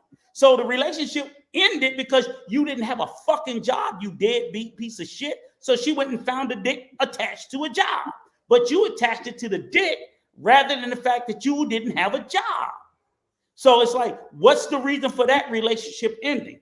Did it end because she cheated, or did it end because you didn't work? Right. That's how all this shit gets sussed out. But if you cheated, oh, we're gonna put that in the cheat column. She was like, I was gonna leave this motherfucker if I didn't cheat, because this nigga wouldn't help me with the bills. I'm behind on everything. The lights keep getting cut off. The motherfucker keep taking my car, playing PlayStation. I hear more of that shit than anything. So again, these are ways that people throw out these arguments that don't make any sense. Yeah, a lot. I'm gonna go back, kind of get back on the subject. A lot of people. I even got a text message that said, "Coach John, it is substance. It's men talking about their issues and problems to other men and what they can do." That's what I said. But I'm saying there. I got one of the subscribers said, "Coach, it is substance. It's men talking to other men on YouTube about helping them out. We don't call it substance. We call it how to get hoes and bitches and tricks and stuff like that." Somebody sent you that message On WhatsApp, right? Okay, so ask them then, what the fuck does American black women got to do with it? Right. That's all. I'm trying to understand. You gotta show me the correlation between Dominican whores, because this is what we're talking about. They're dealing with Dominican whores and American black women. That correlation has never been shown, other than the fact that they want to elevate one as a comparison to demean and mock the other. You know what they call American black women? Hyenas. They call them hyenas. Right. That's like the worst animal that, you know, in Africa, because it's a term of derision. Not a Let me ask you this really quickly, Rico, and hi, Dominican African, welcome. African Dominican, I'm sorry. I just quickly I quickly wanted to ask you this because I've seen people write this about you, Rico, and I've seen people ask this question. Of course, this was probably like a troll or whatever. Oh, how is it that Rico cares so much about Black women when he's married to a Hispanic woman? What is your thing? And you know how I feel. You're my bro. We're cool. So it's not me. I'm just being devil's advocate. You understand? I've heard that before too. We've heard it, yeah. And I'm like, but I'm gonna let you speak on that because nobody can do it better than you can. So what do you say about that? Pay real close attention. I come from a Black mother. I have a Black sister. Mm-hmm. I have a Black daughter. I have several Black granddaughters. Until the day I close my motherfucking eyes, as long as I breathe, I will fight, defend, and kill for the love and honor of Black women. And it's just that simple. I got two Black ex-wives. I got two black ex-wives. How about some of you motherfuckers go find a Black woman tomorrow to marry? Don't worry about who I'm married to, because I married two Black women. Have y'all married one? One? Right. Drop. That's what's up. Mic drop. Yeah. Okay. Hey, I like African it. Dominican. Hey, sister. How you doing, sister? I'm doing great, Coach John. How you doing, Rico? How you doing, Nikki? And happy Father's Day to Rico and Coach. Go ahead. Give me your input. Go ahead. Okay, so I just had a couple of things I wanted to touch on. One of them was TMD. I know I asked a question about tailor-made dreams, and Rico responded, and I know he got really, really passionate, and I know that's like, it happens a lot, and I love Rico, and I have to say that tailor-made dreams, me just based on his Father's Day, so happy Father's Day to everybody, but tailor-made dreams, I feel like he has made some really, really great content on topics that were not related to like sex, trade, or sex work, right? So, and I know he made a comment about his daughter, and it's because his Father's Day, and I've heard Taylor talk about his daughter a lot. And my opinion basically is that as a father, if you are in an environment where you cannot function fully and be happy to be there for your daughter, I think it makes sense to leave so you can find yourself, be happy, and you can be a better father, right? I feel like he really loves his daughter. He goes there a lot from what I've been watching. He supports her financially. He's there. He's a present father, right? But I feel like he's doing his level best. Everybody has different life experiences. Maybe he needs that break to function, If it was Dominican Republic with all that toxic stuff that he goes through, he may not be able to function and be a better father to his daughter. So I support every father who's present. I don't care what in the world you are. As long as you are present and there for your child, sending money, visiting often, just calling them, that's enough of a good father. My own dad was a diplomat. He traveled a lot, but he was always ever so present. So every time I hear a man who travels a lot, whether his work, whether it's for peace of mind, as long as you have not neglected your family, your children, you are present, you provide financially, that man deserves his credit. I don't care how we feel about him, but that man deserves his flowers. I want to comment real quick before Rico comment. And I respect your opinion, African Dominican, but sometimes we have to be responsible every time we go somewhere, and we gotta. I get tired of men moving around when you fuck up the whole area and you do a whole bunch of shit you don't have no business doing, and then you go somewhere else. I see it, and I'm not talking about tailor-made in general, and a little bit. I am talking about them a little bit, but what I'm saying is, you see people go to Texas, and then they'll fuck up in Texas, and they'll owe a whole bunch of people money in Texas, and they'll lose their job, and they have 2 or 3 kids, and then they go to Louisiana, and then they do the same thing, and they say, oh man, I'm tired of this place, I'm going somewhere else. Every time you go somewhere and you 40, 50, 60 years old and you doing the same thing, maybe it's you, and then you trying to get a fresh start. A fresh start means maybe you need to stop doing all the bullshit you've been doing and grow up. So that's my point. And I'm not talking about TaylorMade. I'm talking about anybody. I'm talking about me, Nikki, Rico. I'm talking about all of us in general. Don't you agree, African Dominican? I agree. I agree with you 100%. But at the same time, I know we're talking about mental health, talking about our well-being. We are not all the same, right? Sometimes some people, for you to just be able to function as a human being, you need a different environment, right? We don't know what kind of childhood he had, you know. He's trying to survive and manage his mental health. And to me, manage your mental health, I don't care how you do it, is very important, because you can be stuck in an environment where you are not happy, you are sad, and that energy will translate to how you treat your loved ones, like your child, you know. So I believe if you have a mental health problem, or you just, you know, you need your peace of mind, go where you are happy. But as a parent, make sure you don't neglect your responsibilities. TaylorMade has 1 living daughter. So he's not out there just dropping babies left and right in every country, right? He has 1 daughter, right? If he had multiple kids, everywhere, I'd be like, yo, man, come on, you know. But he has 1 daughter. And you know, like, you know, so sorry that one of his, I feel like he's a good man inside. Yes, we are not all perfect, but I listen to him talk. I'm a very understanding person. He's not a bad human being, but I believe he had probably, you know, he has a lifestyle that, you know, he supports how he wants to live. I don't agree with that lifestyle. I would never want the lifestyle of my son. But at the same time, he's managing his mental health. Peace of mind. Peace of mind is very important. I don't believe anybody should be forced to be where they'll never be happy. You know, and I don't know how he even effed up DR. I don't think he effed up DR. He invested there, you know, he goes there, you know, he has his child there. How did he mess up DR? I don't understand that part. No. And I'll let Rico comment on this, but don't down.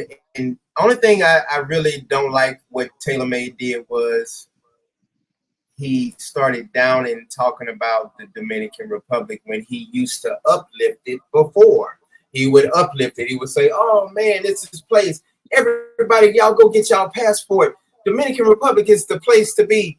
And now he's talking about, I can't even lose weight because the damn food over here is horrible and it's nasty and ain't no good food over here. And I'm done with the Dominican Republic. It's too many con artists and scam artists and all of that stuff. Like, wait a minute. I used to look up to you and I was watching all this stuff, and I started my YouTube channel one reason because of TaylorMade, and I'm like, oh my goodness, like, why are you doodling on the Dominican Republic? Right. It's like just tell the truth that you had an issue there. That's your thing, but don't try to blame it on the DR and say that DR is a terrible place to be, because that's not the truth. I'm sorry to cut you off. Yeah, just one thing before Rico goes, because I know Rico's gonna go in. And Rico, my brother Rico, I love you, and I like to be fair. That's my thing. Okay, as far as TaylorMade speaking bad about Dominican Republic, I love Dominican Republic with all my heart. You already all know that, right? But I know that there's no perfect place, and I know that any of us can change our mind at any time. I can love a place today, really sell it, you know, and then things after being there for long, I can be like, you know what? At that point, I was right, you know, but my experience taught me differently. Everybody knows there's a lot of con artists in Dominican Republic. We all know that. That's not new. Everybody knows the food is not exactly healthy, right? So he's not lying about anything, right?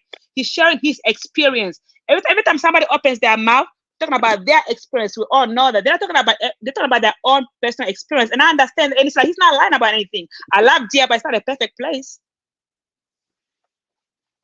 But it's the same. It's the same place when he first moved here. Like, it's the same place when I first moved here.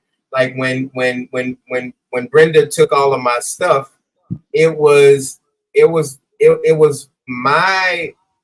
I decided to date her. I'm the reason. I thought that she was the right person. It was me. It was my fault. I'm not putting it on anybody else. Right. And I like that, because I think we all have different ways of communicating.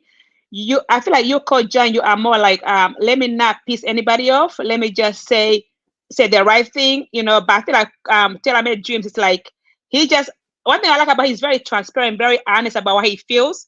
You know, today he's, you know, if he feels bad about something, he's gonna say. If he's good, he's gonna say it. But I like for people who communicate honestly, you know. Coach John, I like you to be very honest. You know, you speak your mind, but at the same time, I feel like you kind of like try not to be too vocal about how you really feel about DR. You know, I love DR with all my heart, and I love America too. But I will never be scared to say, hey, this part of America, I hate it, blah, blah, blah. Yeah, I liked it yesterday, but sure, I was wrong. I can change my mind at any time. Gotcha. Go ahead, Rico. Okay. Hey, Valentina, how you doing? Good, thank you. Love you, Rico. Thank you. Love you too, sister. And I won't be too harsh, but you know, I gotta live in my truth.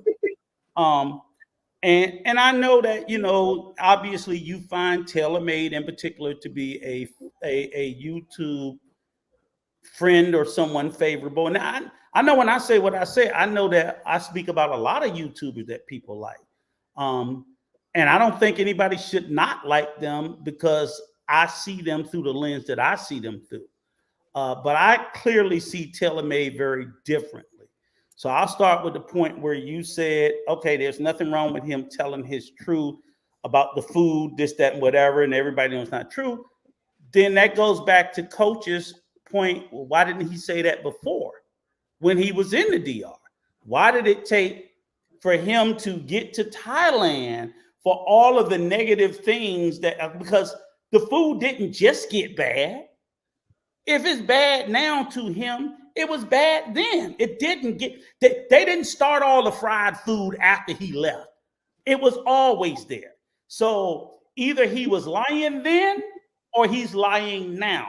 So that's what happens when your story changes and the lack of consistency, because he was telling a wildly different story about the food, the cost of living, the people, how they treated you. I fight Coach all the time, Valentina, right now today, about 2 words he said about Dominicans, and I fight his motherfucking ass tooth and nail when he say that Dominicans are hardworking and that they're honest. Do I not always fight you on it? Yeah, you do. The reason why I always say it, I was like, I pull back from it. I literally tell them, how can you say that they're so hardworking when they're always fucking late to everything? Hardworking people don't show up late. And then how are they honest when everybody's looking for a bribe? To include the police. Honest people are not looking for bribes. So just that alone makes me say, when I tell people we have to think about our language and how we look at things, because the point is if I let John keep pushing that narrative or that message, it's disingenuous and unfair because his subscribers listen to him. So they're coming over here based on what he said. Oh, Coach said they're all honest, they're all hardworking. I'm like, no, some of them are. Right. Not all of them. Stop that bullshit. So that it starts there. Tailor-Made had a wild experience. I don't know if he cleaned up his library, but his library was full of bitches and hoes before. Okay. So we're not going to act like, and maybe he did do some good videos about some good things. I ain't seen them. I ain't watched all of his content, but I know he made a lot of messy shit too. A whole lot. So if we're going to weigh the weight of his library of content, there's no way I'm going to say that most of it comes out on the positive side. It just doesn't. It comes out positive if I'm a 25-year-old man and I want to come to Sasua and I want to trick off. It's all positive to me. But if I'm a responsible person that wants to come out and, do responsible things, I'm not looking at that content as, or you know who I do look at? Like Mr. T, the educated traveler. You know what I'm saying? There are other great North Coast YouTubers. We're not going to pretend like we don't see the difference between their content. Because see, I watch them white boys and their content don't look nothing like a lot of the black YouTubers. We got to stop bullshit. I'm not going to let them look me in the face and lie and play in my fucking face. If that's what you're doing, I'm going to say that's what you're doing. And you can lie to other people, but you're not going to lie to me. Now, as to his child, that is his business. I'll tell you like I tell everybody else. Anything and everything I know about TaylorMade and his personal business with his child came out of his fucking mouth. I didn't ask him anything. I don't know him. But he get up here on this internet and he tells these stories because he wants to draw people in. That's what a storytelling is to make people, to make yourself look relatable to people. So people can sit there and you can draw them in.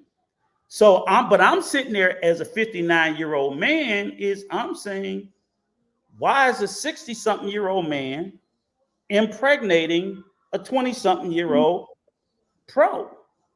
That just on his face is wildly fucking insane in anywhere, in any country, among any demographic. That no one nowhere is going to tell me that that's the fucking norm.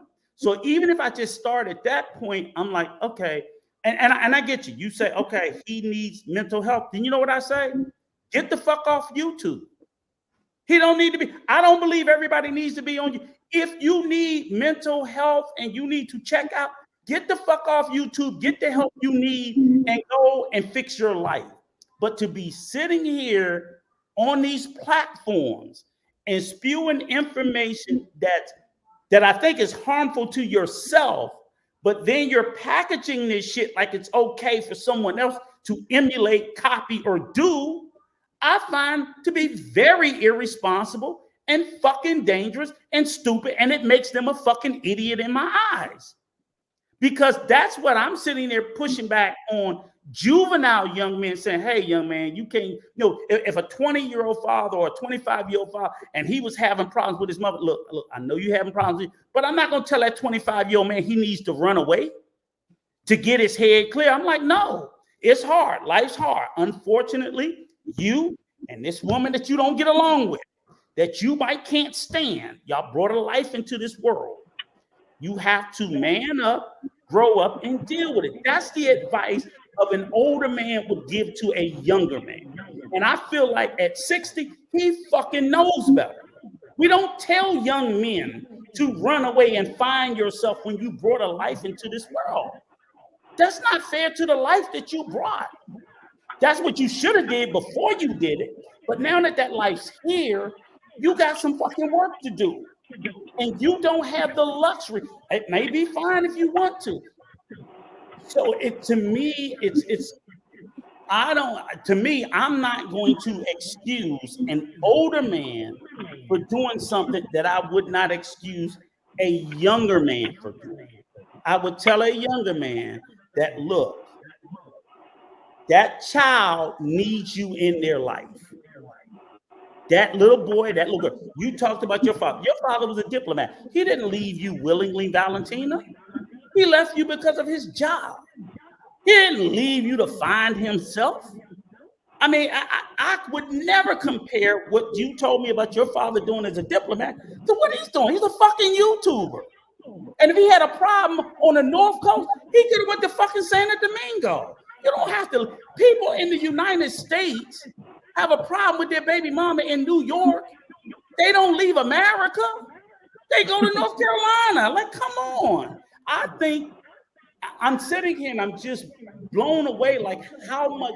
This is where I think we as listeners, the audience and subscribers, we give too much fucking grace to these YouTubers. They're fucking people just like us. They're fucked up just like us. And we should not, because we like them. Because guess what? I promise you, Valentina, that motherfucker wouldn't give you the grace. He'll sit there because guess what? If you go through his library and his content, he's sitting there critiquing black women non-stop, calling them hyenas. Look at his titles. He ain't talking about black men. He ain't talking about me. He's talking about women like you. You go look at his library. Fuck my words. Go look at what he talks about, and you tell me why he should have a voice. That's what I challenge everybody, because we do too much of that in this space. We like people. We want to collab with them. We want to do this. Oh, I like him, this, that, whatever. And I'm like, you know what? That's why we are where we are. And it's never going to change, because that's what we do. We do that. Go ahead, Yeah, sister. Go ahead, sister. I have to say, Rico, you brought up some really great points and that I agree with. Like I said, nobody's perfect. Some things I like about Telame, some things you also write. I did, he talks about Black women mostly in a negative light, hardly in a positive light. So that I give you that. And also I do agree with you. Peace of mind, you don't have to leave the country altogether. You can go to another town, like Santo Domingo, like you said, or even Puerto Plata. Somewhere it's more peaceful to get out from your environment that's affecting you negatively. So I understand that he could have made that choice. So those are two good points I'm gonna give to you. Definitely. Not bashing Black women, that's a no. Definitely no. And then also, like, you don't have to move completely out of the country to have your peace of mind. You can go to another town. Yeah, I agree with that. Yeah, I apologize. Let me just say this. I apologize, Valentina, if my elevated voice or passion sounded aggressive, because I love you, sister. That's not what I meant. But it's just like, him and I are the same age, and he ain't struggled. I'm like, he had the luxury of waiting until almost 60 to have his first child. If you ain't got your shit together at 60, I think one of his babies passed away. No, he didn't. That was an adopted child. Oh, I'm sorry. Okay. That wasn't even his child. His first child passed away. His first biological child passed away because he was married to a Black woman before, and that child passed away. Right. That must have been in the States. But that's in the States. Right. He had an adopted. Well, at least that's what he told me. He had an adopted child in the DR. So my thing is, I'm like, for someone who speaks so much about this adopted, and it's funny because all I ever heard him talk about was the adopted child in the DR and him having her ashes in his locket. I never heard him tell the story of his biological child. So I'm gonna leave that out. I'm not even trying to dissect. Just one last thing before Rico, Coach. He did talk about his first child. May his soul rest in peace. I think he talked about the child a lot. It was I think special needs child. So may his soul rest in peace. And again, it's Father's Day. I don't know if Telame is watching this, but happy Father's Day to you. And I know there's no perfect father out there, but I do see growth. I mean, I watch a lot of YouTube content. I'm a YouTuber, so we watch a lot of content. I don't know. I haven't watched Telame lately, but I think I'm seeing growth, because I feel like the last lady was a bit older. Yes, I have a problem with older men dating and impregnating young children. And I think his last baby mother, I think she was like 18 when they got together. So to me, that's a big no, right? And she has a baby at that very young age. Maybe she's 20 now, but she got pregnant maybe at 19 or 20. I don't know. But she's very young, right? Yeah. But I saw in Thailand, he was with more like older women. But I feel like he's making an effort to do better and be better. And I feel like even people like Rico and others who speak up against stuff like this, we motivate others to be better human beings. I've nothing against Telame Dreams. I feel like that's some really great content I've enjoyed, like about Africa and about the Black community. I mean, he's a very intelligent and a very honest man. I give him that. Right. Let me say this real quick. He propelled the Dominican route. He propelled my channel. When he invited me, he called me and said, "Hey man, I heard about you got all your stuff taken. I heard you got your George Foreman grill taken out your house and everything. So I want you on the channel," and that really boosted the Dominican route out. So but I'm just telling you, I'm not saying that I support him 100%. I'm saying, Rico, that's what happened. That's the facts. That really happened. So, well, hold on. Let me say one more thing. African Dominican is right about one thing, and Rico's right about one thing. Y'all both said it. Everybody should not be on this YouTube thing because, and I'm not gonna say her name, but this lady is so mentally, she needs help.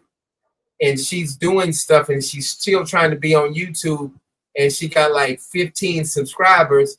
I unsubscribed to her channel because like She needs help. She's like mentally sick in the head, and we cannot support certain people just because they say, hey, I need you to subscribe to my channel. Everybody should not be on YouTube. That's what I want. I want you to go back to a comment. And Matt, I don't know if I'm saying the name right. I went go up to one right more. Here? No, go up. Up. Okay. Yeah. Okay. Right. So I think this is a great question, and this is the read question. Read it, Rico. Read it out. So the question is Matt Tippett Lolo, right? Let's ask this question: is TaylorMade seeking approval? To me, he is unabashedly living his life for him. I don't think anybody expects anything otherwise. Okay, so let me be clear. Is he seeking approval? Absolutely not. That goes back to what Nikki said earlier when we had the earlier conversation. She says, and I agree, these YouTube content creators put out this content and they don't care what we think. They don't care. They don't care if it makes us look bad. So like you say, Valentina, when a Black female content creator comes out here and she's twerking every day and shaking her ass and showing her booty and her nails and her lashes and doing the most vile, despicable thing as a representation of Black women, she doesn't care how it makes you and Nikki and all other Black women look. Would you agree with that? Valentina? African Dominican. Are you there? Oh. I don't know. Maybe she might have. So what I'm saying is, so just to answer your question, Matt, a bit, is that no, I don't think he's seeking approval. None of these content creators, Coach ain't seeking approval. I stay on his ass, but he don't. Before he puts up a video or something like, he rarely ever asks me. He do it, and when it's fucked up, I'll be the first one on the phone. What the fuck are you doing? Boom, boom, boom, boom, boom, boom, boom. So he listens to me and values my opinion, but he doesn't seek my permission, nor does he have to. But he kind of knows how I might feel about certain things, because I made it clear to him that certain things, if I'm not cool with it, hey, I just remove myself from it. So he doesn't need to seek my approval, and I don't have to give my support. See what I'm saying? And that's the switch off, because like I said, I've been with, as I told Coach earlier, I was on a panel where Black people are allowing non-Black people to use the N-word and call us niggas. Mm-hmm. And then they come back later and they're all into a hissy fit because they got all this backlash, and they spending all this time, why are y'all upset? Well, like, you didn't give a fuck when you did it, so why do you care about our backlash? I don't get it. You know, it's like the content creator wants to be able to do what they want with no repercussions. But yet when they get repercussions, they want to whine and cry about the repercussions. I'm like, no, if you have a right to do it, I have a right to call you out for it. If you call, you know, if you gotta take the good with the bad, because I've done made some mistakes. I done some stupid stuff, and I didn't have my subscribers say, Coach, that wasn't a good look. That was bad. You need to start taking your channel back over. You need to do that. So I've had my ups and downs, and we all do. I've seen people shit on TaylorMade like, oh man. I even seen Haitian Gunman say some bad things about TaylorMade, but he's still supporting, because I always see Haitian Gunman on my channel, on TaylorMade channel. He'll shit on him and be like, hey, I don't think that was a good move, brother, and then he'll move on. But so you got to take with the good with the bad. That's all I'm saying, Rico. Yeah, you go wherever you want. Go to Dr. HP, the one after. All right, go. What gives me the right to judge is the same thing that gives you the right to judge. Seriously, we all, Dr. HP, do we not all go through life judging? Do we or do we not? We're not. None of us is the final judgment. Society judges. I mean, I'm perplexed by this question where people be like, you know, don't judge. Like, do you? I try not to judge people more harshly than for something than I want to be judged for something. But So if I'm going to judge you for your clothing, I better make damn sure mine is within the parameters of that judgment. You know what I'm saying? So but to sit there and say that women can be out here half-ass naked or 3/4 naked, and why y'all judging? I'm like, are you fucking crazy? That's normative, normal behavior. I understand you may not. So what is an opinion if it's not but judgment? Hey, shout out, hey, Dr. H. Explain, Okay, right. go ahead. Explain me. Copy his comment. I don't. Hey, Dr. HP, if you wanna come up, that'd be great, brother. Hey, thanks so much. Dr. HP has taken me to lunch 3 times, and thank you so much for lunch. Go ahead. All right, go ahead. Click on this so I can read it. Okay. I don't judge people. I have an opinion, position on things, but I don't have the right to vocalize. Yes, you do. Go ahead. Especially when I'm not the most nor perfect. Yes, you do. We do it all the time. So let me just tell you what I think is that we do always, an opinion or position and judgment is simply vocalizing it. That's all it is.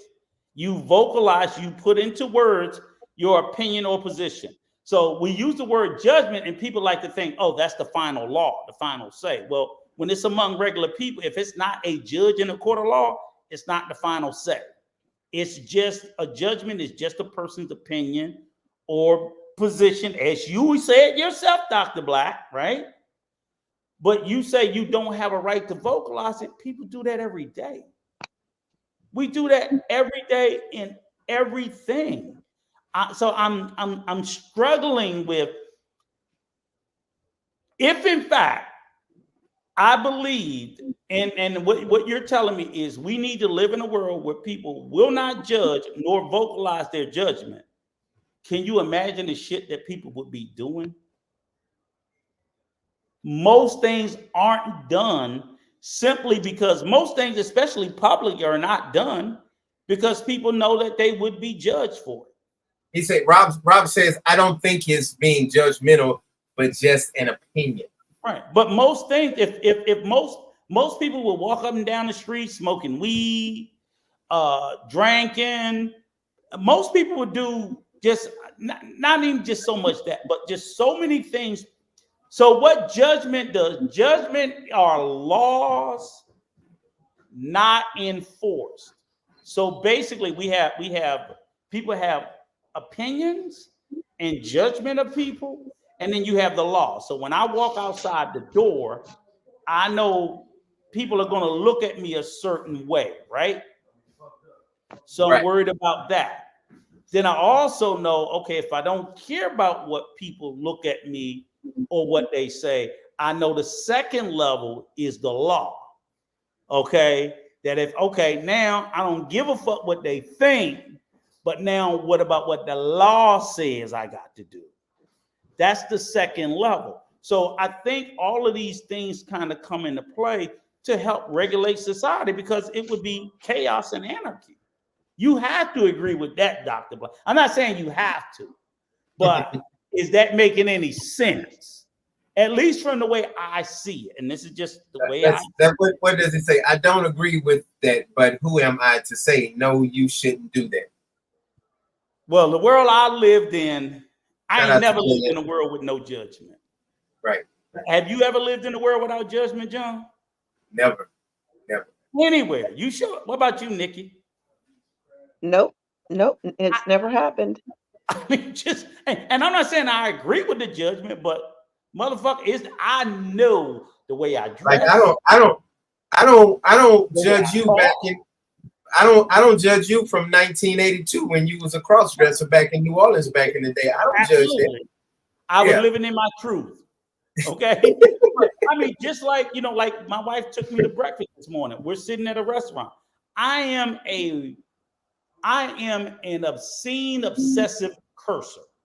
Right. I use profanity like regular English, but I know when I go into certain spaces, I curb it. Right.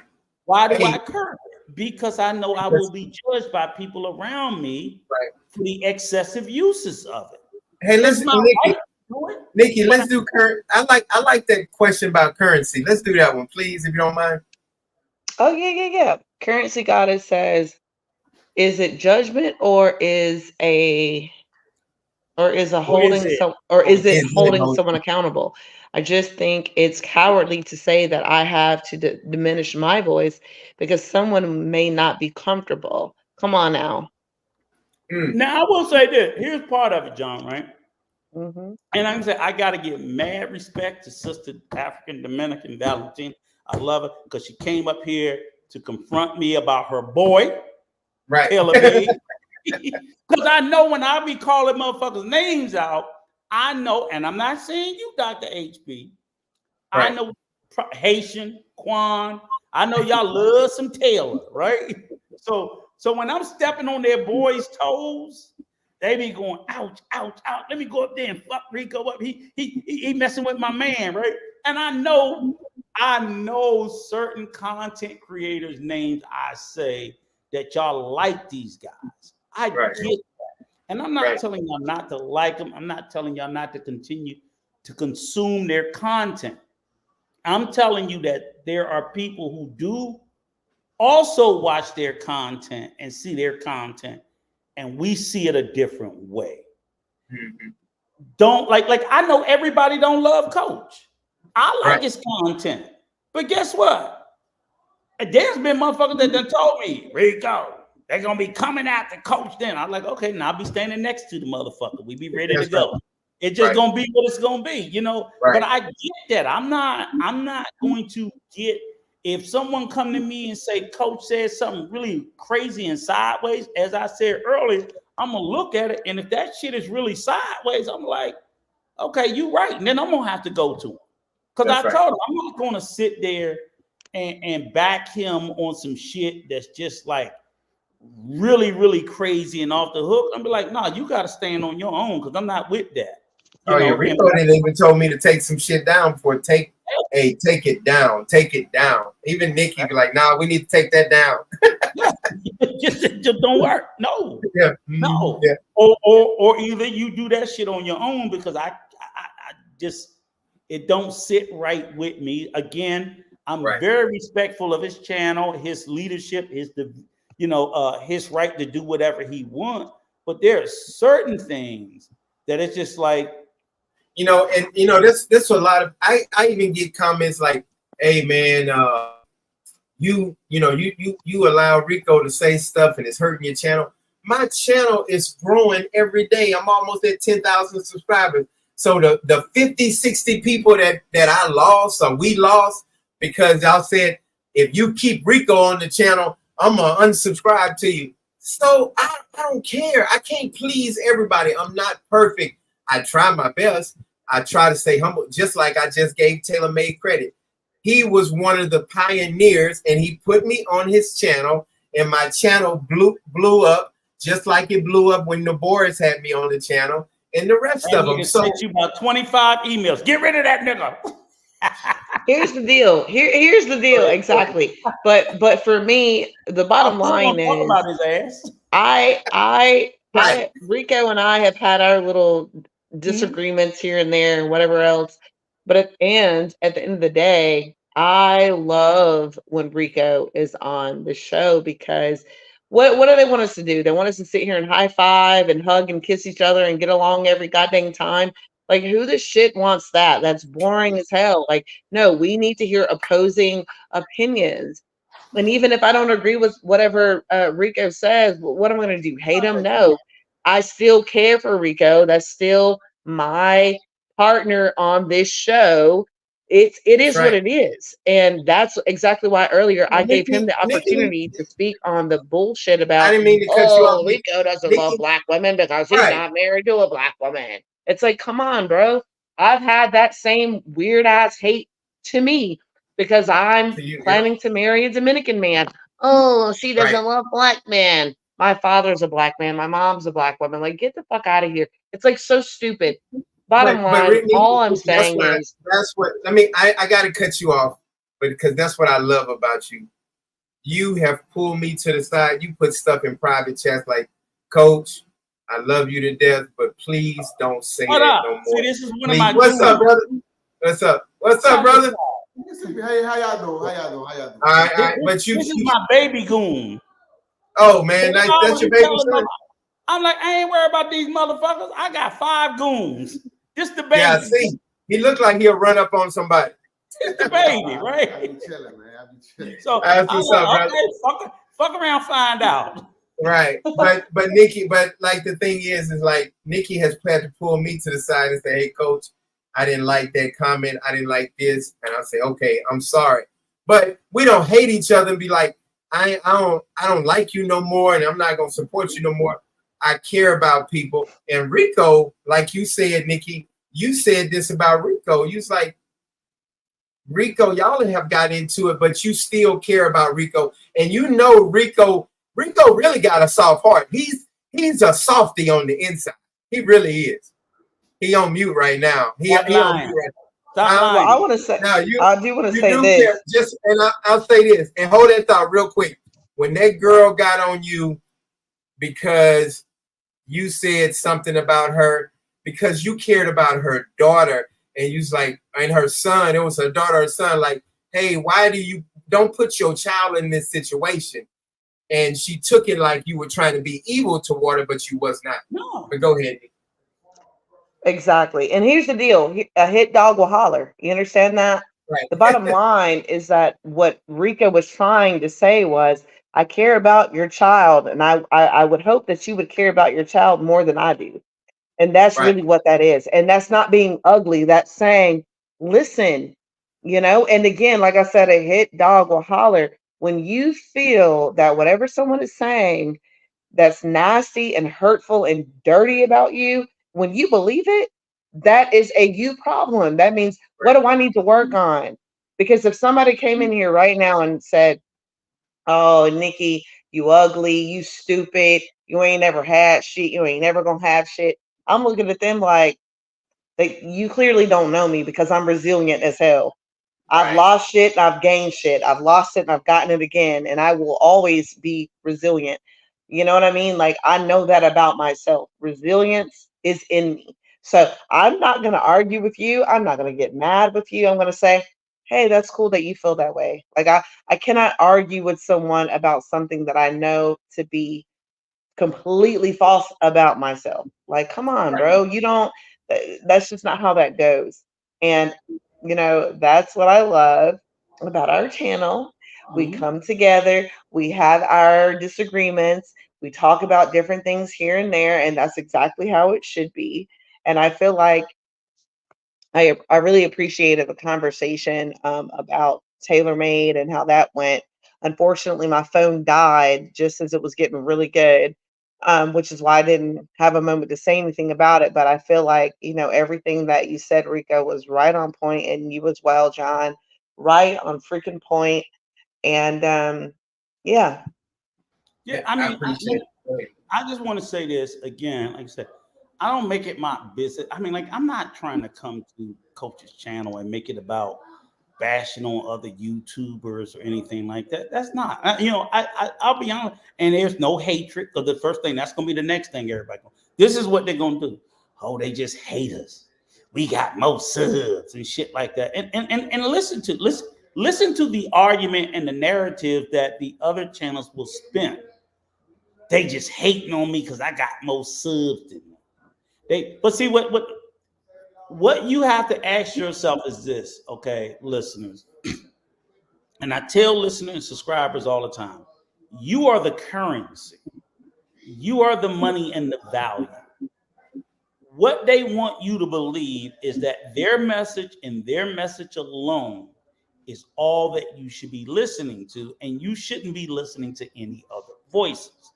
So I tell you, don't settle here. Like I tell everybody, when I watch DR channel, like I said, when I'm up in the North Coast, I listen to there's Mr. T, the educated traveler, white boy. I think he got maybe 60,000. I don't know how many thousand subs up in the North Coast. It used to be one called Whiskey and Rum, another one. John, I hope you don't mind me, but I'm going to call out some of these white content creators Can I pause for just 1 second? Go ahead. Just to say thank you, Rob. Thank you, tight tit. I don't know how to say that. I'm CPT. Yeah, I know. Tell your daughter I said hello.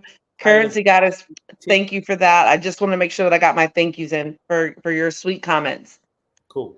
And my thing is, what I try to tell them is, these people are in the same places. So also, let me shout out my brother Jay Day the Traveler. He's up at the North Coast. So I'm like, oh, so Jay Day's gonna do. He want to do an interview with you. He called me today, Nikki. We already did. Oh, okay. But so no, another one, Nikki. I'm sorry. I just want to tell you that. Yeah. But here's my thing is that, like, so I'm like, when I first started watching content on the DR and the North Coast, almost everything about Sasua was what? Debauchery, degeneracy, 100%. So I thought that, you know, and I've never been up to North Coast. I've never been more north than Santo Domingo. So I thought that that's all the fuck there was up there, because there was literally nothing else that came across my algorithm. But then I started seeing other content creators, and in particular, I hate to say it, they weren't from Black content creators. They were from content creators of others, and their content was about real estate. Their content was about, you know, the beaches. Their content was about excursions. None of this was I getting from that previous glutton of shit. And I'm not saying that there are not Black content creators that are doing that, but they're also small like we are. So they get lost in that space because they're not 50, 60. Giamo probably got what, 70,000 damn subs. Right. But he also got a fucking OnlyFans. Right. Okay. So he's he's making money. He's making money. I don't care about that. Don't do that. Don't do that. No. What I'm saying is he cares about that. That's why he's putting it out. But my point is, this is a content creator with a goddamn OnlyFans, and I cannot swear to it because I ain't subscribed to that shit, and I'm not going to. But from what people tell me, they doing porn on the fucking OnlyFans with them damn fucking Dominican whores that you see on YouTube. Right. So is that the content? So yes, they're bigger. They're bigger. They're making money. I'm not knocking. Yes, I am knocking him. I'm knocking him because what he's doing is in his quest for him to make money, he's projecting an image of Black men for Dominicans and everybody else on the outside to look and say, this is all these niggas want to do. Because there's no image of us doing anything else. Right. That's the problem, that everybody keeps acting like they don't hear.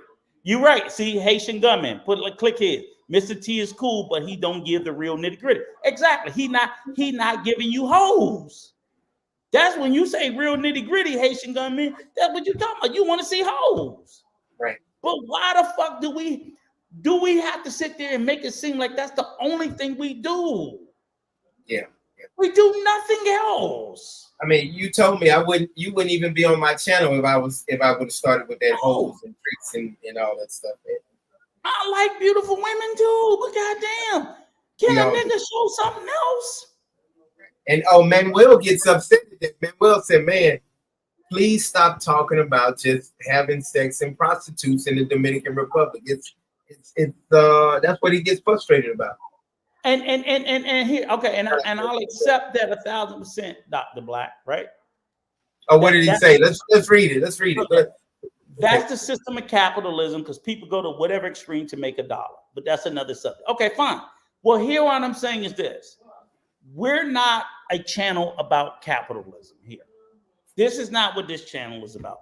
It's not about capitalism. John said he created this channel to help people know and learn about the Dominican Republic. He didn't even create the channel to make a buck. That's right. When I did it because I was bored and I'm disabled and I wanted to do something because I was just bored out of my mind. Right. Right. So he didn't make where's the rest of the comment, Dr. Black? Because I want to make sure I read. He said, read the rest of it. Where You see some more to the next comment. above? You talking about above? Below. It's so maybe it's one above. Nothing else below. Okay, well maybe there's one above. Okay, I don't know. So my point is this: he didn't make the channel up. He didn't make the Dominican route about money. The Dominican route was about teaching people about the Dominican Republic, right? And how he came, this, that, whatever. And that's what we've been doing, and we've been doing a pretty good job of sticking with the original mission. We've been expanding, and that's fine. Right. But it has, and if he makes a few dollars, that's great too. But making a few dollars is not going to be the underlining position, because then, Dr. Black, we fall into being a Giamo, a Ronin. Okay, the next one. Click the next one. We'll be a Giamo. Okay, but that's another subject for another conversation. I'm not talking about the Dominican route, about the other YouTubers. Okay, all right. I got you, Dr. Black. Appreciate it. Thank you. So I wanted to make sure that I didn't miss any of your comment. Thank you. I got it. I appreciate it. So we don't want to be that, but because we see, like when John did that video of the conversation with me, Troy, and him, it was just like, I couldn't believe, because our algorithm gets flooded with that shit. And I'm sitting there and I'm listening to, and even Valentina said it today. She's a supporter of TaylorMade. Go look through his library and tell me if all his videos is disparaging. And here's the crazy part about it. I'm like, nigga, you ain't been in America in almost 7 years. For 6 years, you've been in the DR, and now you're in Thailand. Why the fuck are you talking about American Black women, period? Period. If you've been out of America for 7, 8 years, why the fuck are you talking about? Why you ain't talking about them Thai bitches or them Dominican ones? Why are you talking about American women, period? I think what happens is that people get frustrated when they've tried it with their own, and for whatever reason it didn't work. So now they want to throw that anger on, oh, it's because you're Black. Oh, that's why. So it's a self-hating thing. Yes. And I personally have gone through that. And then I was like, oh, wait. Oh. But, Nikki, let me ask you a question. What the fuck does my Black ass look like sitting in America talking about Chinese bitches, and I ain't never been to China? Or I ain't been there in 10 years. We were like, Rico, when was the last time you was in China? Oh, I was there 10 years ago. I couldn't stand them bitches. You were like, shut the fuck up. No, I get all of that. And I think it's too, it's one of those things like a bullying thing, like perhaps because he no longer dates American women or Black women. I think that he's mad that he's getting that type of hate, and now he's trying to fight back. Like, I've had that happen to me with Black guys for sure. And my thing is like, I'm always like, honey, please no. I think you guys are gorgeous. I think you guys are sexy. And I still have a preference. But and it doesn't take anything away from you. You're still gorgeous. You're smart. You're all of these great things. Like, has nothing to do with that. But Nikki, that would make sense. You were getting pushback from Black men if you were talking about Black men. Right. Yeah, and I've never done that. And nor would I. Right. So that's the crazy. So that's why it's like, oh yeah, you got a goddamn right to go back to him. But I'm like, TaylorMade, you shitting on Black women, and I don't even see Black women don't even know your Black ass exists. Right. Right. That Negro. Maybe deep down. What's up? Maybe, hey, I got one more here. Step down in the camera. Hey, what's up, brother? He's feeling good. This guy's feeling good. I can see. Yeah. Listen, guys, I actually got to get out of here because we're already 2 hours and 18 minutes into it. I got to get upstairs, get back to my dog, spend some time with my girlfriend, Sharon. I love you both. And I'm so happy that you're feeling good, Rico, and that you're well. Hey, it's Pappy Day. It is Pappy. The happy Pappy. And I'm in my red cup. Happy Pappy Day. Happy Pappy. Love you. Call me tomorrow, Nikki. We'll talk Love tomorrow. You too. I'll call you tomorrow. Bye, guys. Bye-bye. But Go John, ahead, and Rico. just to close it out again, like I said, I love the fact that Go ahead. that What you that read? What you reading? What you reading? okay, I'm reading. Okay, so good point. There's so much more to black men other than hoes. For example, success, business, family, community, overcoming struggles, culture, the diaspora, good expat living. Thank you, That's right. Ali. That's what we I do, and that's what agree. we talk about. Listen, and I agree, but no. Here's the worst part: go to Quan, and then skip over Quan. All right. I miss that soul cooking, low key. And go to the next one. And Okay. Kevin Dela, that's where I have to take exception to you. Tailor-made Kevin. ain't discussed none of that shit. That fuck nigga ain't did nothing but shit on black women. Okay. Now I know, like I said, y'all like to come up here twerking for him. Y'all like, because his library, his catalog, I challenge anybody, fuck me. Go find the video of him talking about that shit. Since y'all claim he talked about all that shit in a positive fucking way, go find the video. I bet you for every video that he said one kind word about black women or black people in America, I can find 100 of him shitting on black people and black people in America recently. Yeah. Well, he hadn't posted a video. He hadn't posted a video in 2 months. Doesn't matter. It doesn't matter. Y'all, I hope y'all know I follow this nigga too. I'm subscribed to this nigga too. So what you got to do when you want to sit there and watch a nigga make a fool of himself, sit back and let him talk. Just sit back and let him talk. And some of them get so full of themselves, they don't know when to shut the fuck up. And he has an entire catalog of him just saying things, not my words. Hey, J-Day. Yes. Shout out So to you, brother. if y'all not gonna go back and listen to the shit where he shitting on black women, oh, the black women ain't this, blah, blah, blah, blah, blah, blah, blah, blah, blah, blah, blah. And I'm like, why are you talking about black women? Why are you talking about black women? You in Thailand, you in the DR. You, Cap. You can hit the link. Right. Mm-hmm. You can hit the link. We'll drop the link for you. If you want to come up here and defend the fact that you say he talked about all that bullshit. Because you trying to tell me that Taylor-Made discussed all that shit. If you want to come up here and defend, or you go get that motherfucker.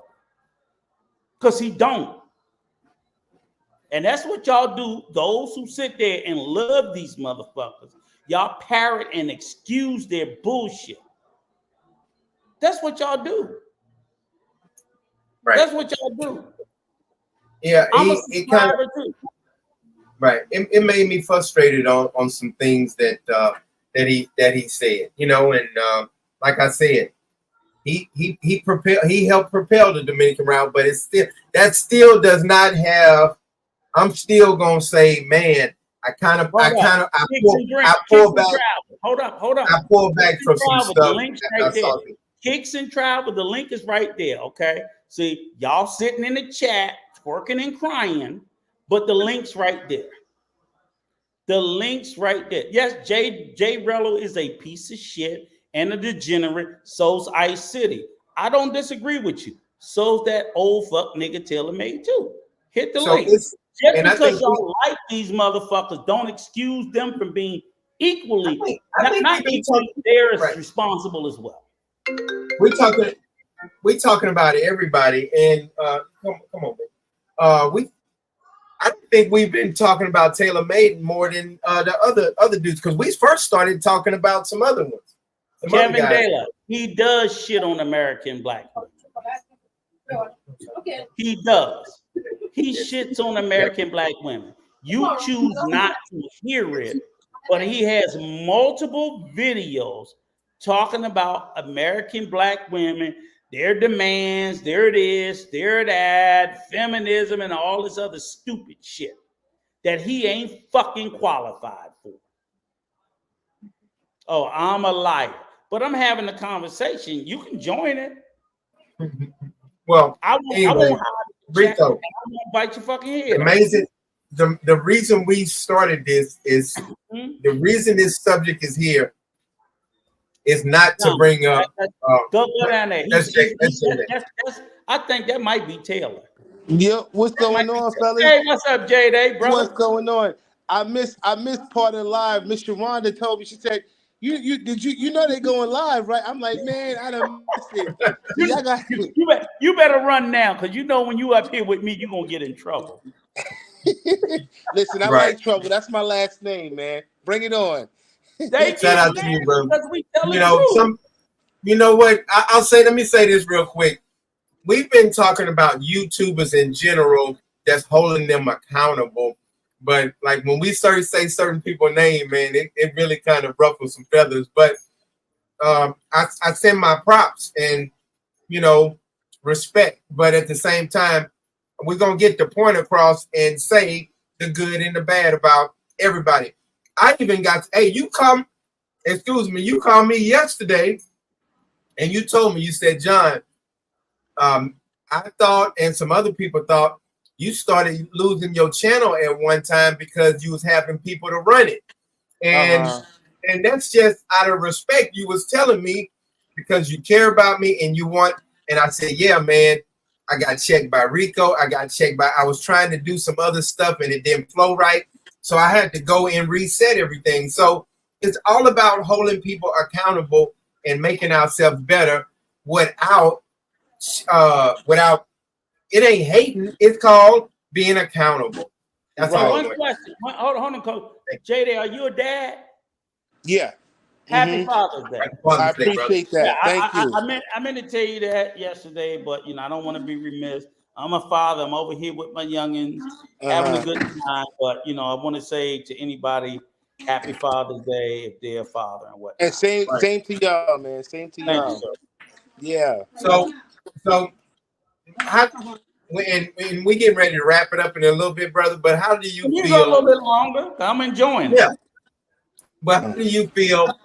Don't you think we should hold ourselves accountable for not just talking about women and sex and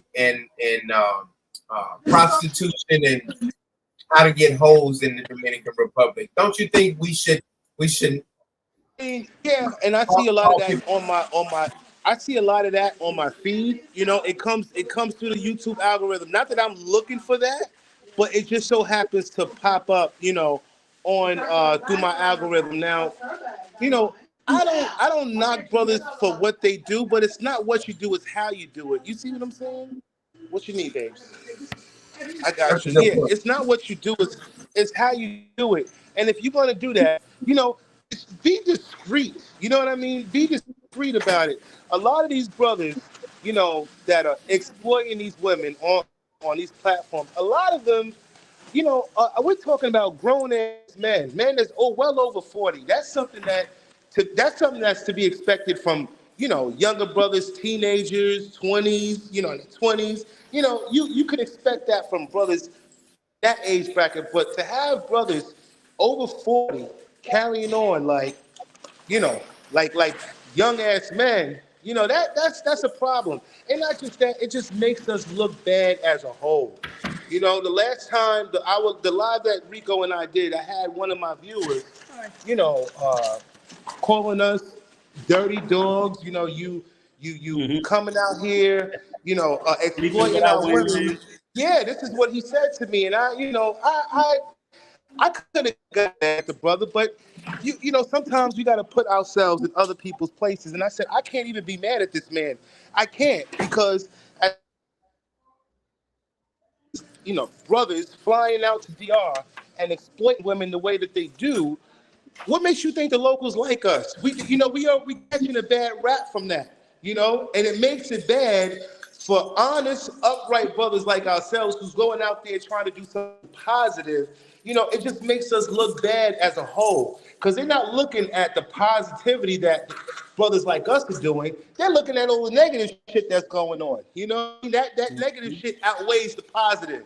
And it's unfortunate that we got to come out there and kind of clean up all that shit that's going on. You know what I mean? To show other people that there are brothers like us that are really trying to do something positive. You know, so it's an unfortunate situation, but it's something that needs to be talked about more. You know, so that people know, you know, that there are decent brothers out there that's trying to do something good. You know.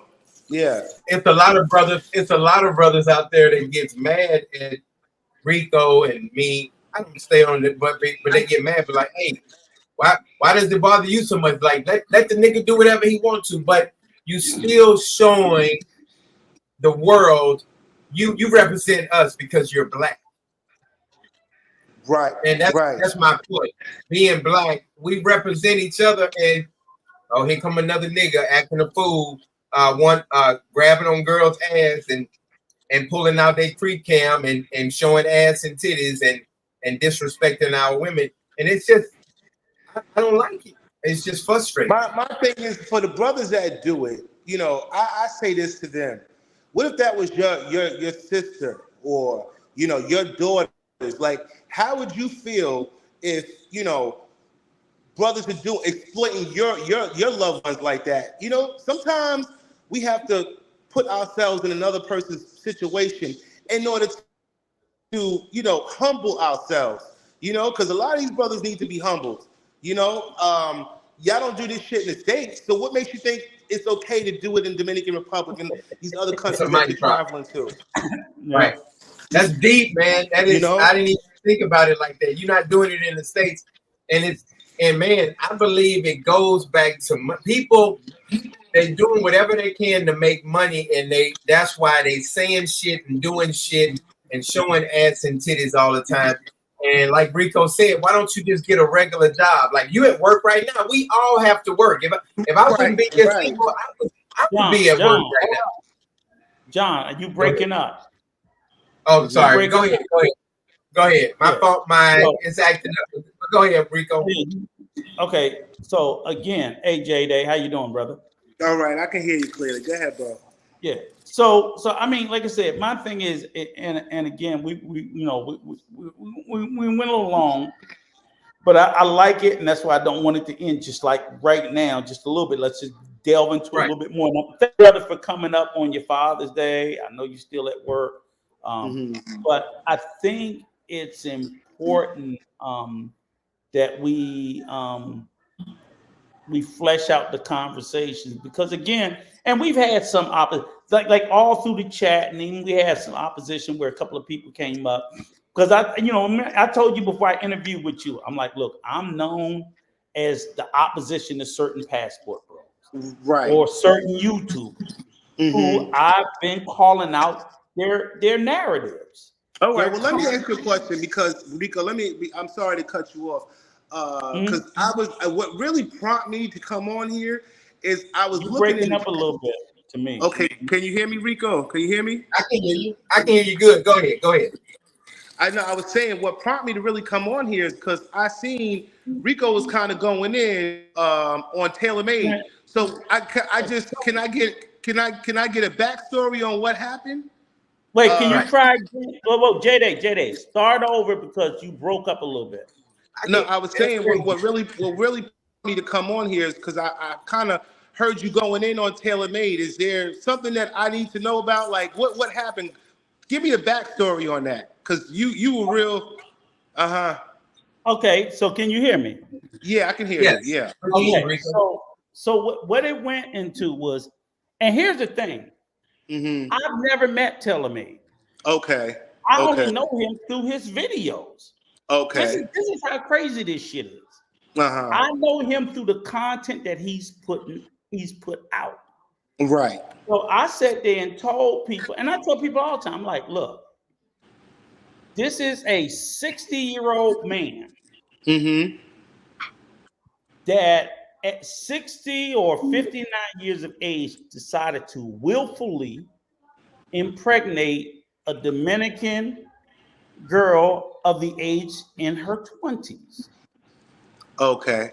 So I'm like, nowhere in my mind, nowhere in the fucking world is that okay. Okay. That's just. So I try to look at things outside of whether I don't know him. So I'm gonna if I don't fucking know him. Let me tell you this. I have family members that I demonize just as strongly. I don't fuck you, you a piece of shit. I don't care. I don't look at you because you're my blood that you get a pass. If you do something so egregious, that's what the fuck you are. So I'm like, why is a 60-year-old man choosing to willfully impregnate and have a child with a 20-something-year-old working girl, for a better word? Working girl, fucking a prostitute. Let's keep it real. Okay. So when shit goes south, right? Yeah. She does. Hey, Rico. Let me read this comment real quick. But hold it. Hold it real quick. Let me read this comment because let me finish J-Day in before you read the comment, because man, you can stick around. So then even after that, right? So it's like, okay, you 60-something years of age, you decide that you're going to impregnate a 20-year-old fucking prostitute, right? Willful. We gonna make a family. We love. I want a baby. Blah blah blah blah. I don't know why you wait till 60 to decide to become a fucking daddy, but okay. And then you decide you're gonna pick a 20-year-old fucking whore. Okay. What could go wrong with that? Everything. So when the shit went south, what is your first decision? Oh, I can't put up with this shit. I'm going to leave. What did you leave? You left your seed. You left your child. Because it got hard. Who the fuck told you to sit there and impregnate somebody that should be the age of your granddaughter, if not your daughter, in the first place? And then you decide, I'm going to take the irresponsible position and run away from it and go to fucking Thailand. I'm like, no, you need to man the fuck up. Because if that was a 20-year-old boy with that 20-year-old girl, I would tell him you need to man the fuck up. You put yourself in that position. So as a 59-year-old man, soon to be 60 in August, I can't sit there and say, oh, I'm going to get this 60-year-old nigga a pass. And I'm ready to kick a 20-year-old, 25-year-old in the fucking back. Like, no, motherfucker, you knock that bitch up. Man, the fuck up. I tell young men that shit every day. Right. I'm gonna give you a pass. That's right.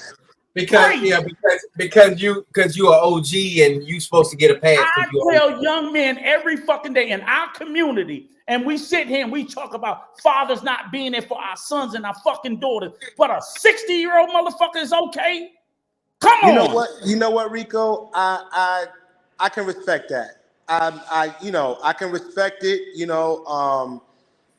And the expat community has talked about it. It's not like it's a big secret. You know what I'm saying? And it's not. It's not like it's a big secret. So and people from my channel know how I feel about that. And I have always said, not to discredit that man, because I don't know him either. I met him one time. But one thing I will say for me, and I've always said that if you are in your 30s and you looking to date, okay, 30s, 20, 25, okay. 40s, you should be dating in your 30s, dating women in your 30s. Thank you. If you're in your 50s, if you're 50s, 30s, late 30s, early 40s. If you're in your 60s, 40, 30, but you should not be dating nobody in your 20s. And whether you're tailor-made or anybody else, I'm passionate about that. So I totally get where you're coming from, my brother. I do. I stand on that, And let me I respect that, brother. Let me read this real quick because Tony says, and I love it. I know, Rob, you said don't answer it, but Dominican route, that's us. That's me. You show other guys talking to women in the car interview, screening 90% of their questions about sex position and such. I do.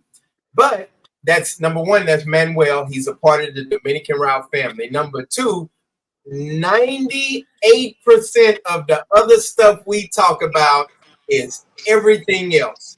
I don't make my whole channel about ass and titties and bending over for the back and talking about doggy style all the time.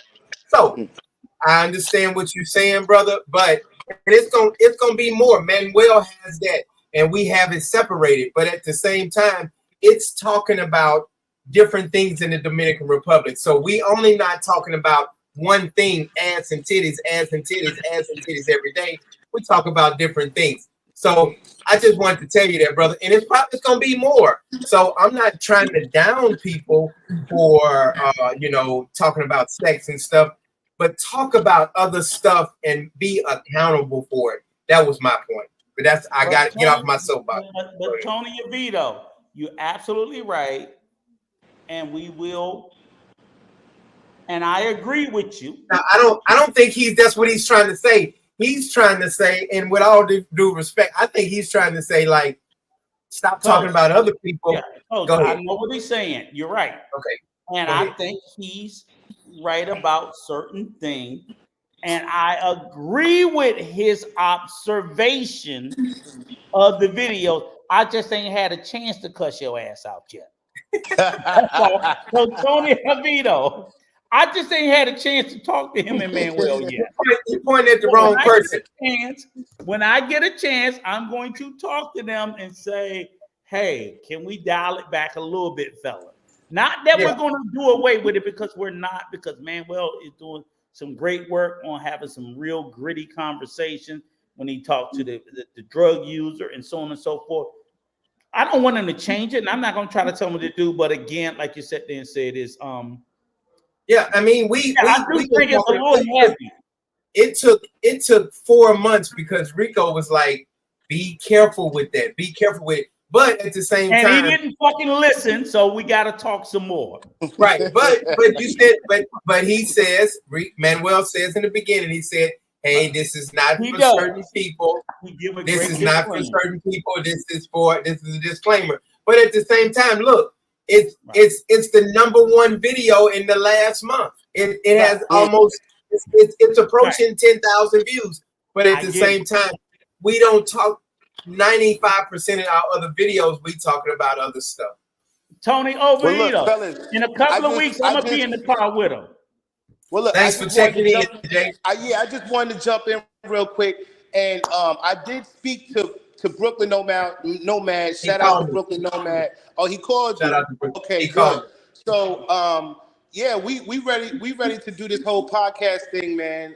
So we just got to pretty much make it happen. You know, we're gonna do it, brother. Hey, y'all, stay tuned. We're gonna be putting a big group together. I hope that backstory gave you a little bit of help, a little bit clarity. Yeah, it did. It did. And like I said, brother, I stand on what you stand on. I totally get it. I totally understand where you're coming from. And I want everybody to understand, I don't hate that guy or any of these YouTubers. I'm just like, I'm trying to stand on what I think is right and wrong. And like what me and you talked about. Like, God, when y'all do these things, that shit don't just end with you. When I sit here and act a fool, it doesn't end with just me. It gets Coach, it gets you, Jada. Because what they see 3 black fucking faces, 3 black male faces up here. In a lineup, if they put all 3 of our black asses in a lineup and they say, who was it? They're going to do like this, all 3 of them. Right. Hey, Jay got to go. Rico, Jay got to go, brother. Go. Hey, man. I got to go. All right, brother. Take care. All right, brother. Guys. Happy Father's Day. Hey, man. But I'll say this. And I knew what Tony was coming from. Shout out to Tony. Much respect to you, brother. But it's okay to respond. It's not meant to cause problems, just asking. That's all. Like I said, I truly follow and respect the Dominican Route channel and admire Coach. Thank you so much, brother. I appreciate it. And that's what I felt too, brother. Thank you, Tony. But anyway, go ahead, Rico. But what I want to do is this, John. I want to acknowledge that this is what I want, though. See, John, this is what I want. Unlike a lot of other channels, I want the critique and the criticism for us to grow from it and to get better from it, rather than go, oh, shut up, stop. So, Tony, I'm not going to tell you, stop dick policing, stop dick police. No, I'm like, you're right. He's right. Right. It was too heavy, and we need to pull it back. But I don't think we need to pull it back a little bit. I think we were. All right, hey, wait, stop. Let's have fun before we got 45 people on the channel right now. Your fun. All right, he's right. Shut up. Your sub is Can you right. shut up, Rico? Your sub is right. Rico, can you close that mouth of yours for 1 second? All right, I'll make me a drink. Everybody say, all right. Type number 1 if you think the Dominican route should pull back on the nasty stuff and the explicit stuff from Manuel. Type number 2 if you think it's okay. Keep going, Coach Manuel. Keep going. 2, it's okay. Now, 1, pull back on Manuel talking about hitting stuff from the back and it's only a little bit. Only a little bit, not a whole lot. No one said we're not going Puritan, okay? All right, look, all right, okay. Let's see. Number 2, remember what number 2 is? That just keep going. Keep going. We're not going to stop it. We're just saying we're just going to protect the channel and pull it back. All right, I'm winning right now, Rico. I'm winning right now. Because you cheated, motherfucker. You cheating, motherfucker. All right, we got 2 again. One more time, y'all. All right, number 1, if you think we should pull back. Number 2, if you think we should just let Manuel keep flowing with the explicit stuff. Okay, and put a number 3 if you want to see me and Coach do an OnlyFans. You want to see me and Coach do an OnlyFans? Put a number 3. I need some cash. This disability check ain't working. I need some cash. He twerking for dollars. I'm winning right now. 1, 2. Manuel winning right now. Number 2. Look at that. So, man, don't forget. Don't worry about it. No, get serious, Rico. Get serious. Number 1 and number 2. I am serious. Number 2. Quan, thank you so much. Quan, shout out to my brother Quan. Day 1, brother. Thank you so much. Omar, number 2. Look at these number 2s, Rico. Ain't nobody thinking about you. Look, it says, and Bingo says there's a difference to what Manuel is doing versus promoting sex tourism. Do you agree with that comment, Rico? What? There's what Bingo says. Bingo. Oh, Bingo Tiger. Yeah, absolutely. Absolutely. Manuel is. You agree? You agree with that? 1,000%, 1,000,000%. Mm-hmm. Absolutely. Awesome. Absolutely. No, I just think that, like some of the questions, I just find some of the questions just unnecessary. But man, Kicks and Travel. I can't believe Kicks and Travel said number 1. Wow. You damn right. Oh yeah. All right. Shout out to my brother Kicks and Travel for being here from day 1. But he wanted tailor-made boys. He wanted them Taylor boys. And look, let me say this. Let me say this. For all of you tailor-made fans, please stay subscribed to that brother. Go out there, support his channel, just that, whatever. I don't want y'all to sit there and leave any of the channel holders that y'all watch. I just want y'all to push them to get better. That's all I want y'all to do. And being accountable. I want y'all to hold them to elevate their shit the same way when y'all come over here, like Dr. HP. Dr. HP over here kicking me in the ass every Sunday. I'm like, if this nigga don't leave me alone. That dude's so smart. I done had lunch with him twice. That dude is smart. But this is what I'm saying. I'm like, Dr. HP be kicking my ass. And I'm like, Dr. HP, I hope you over there kicking Taylor's ass. You need to go kick Yamo's ass. I need to see you over there kicking Ronan's ass. All these motherfuckers I'm talking about, I expect you to be over there kicking their ass the same way. Because you be kicking my fucking ass. Right. That's all I'm saying. Quan say you need to spice it up from time to time. Appreciate it. But so like number two is got the W, but the thing is it's just we gotta be careful with it because I got nervous, man. Yeah, we gotta be careful. Yeah. Keep going.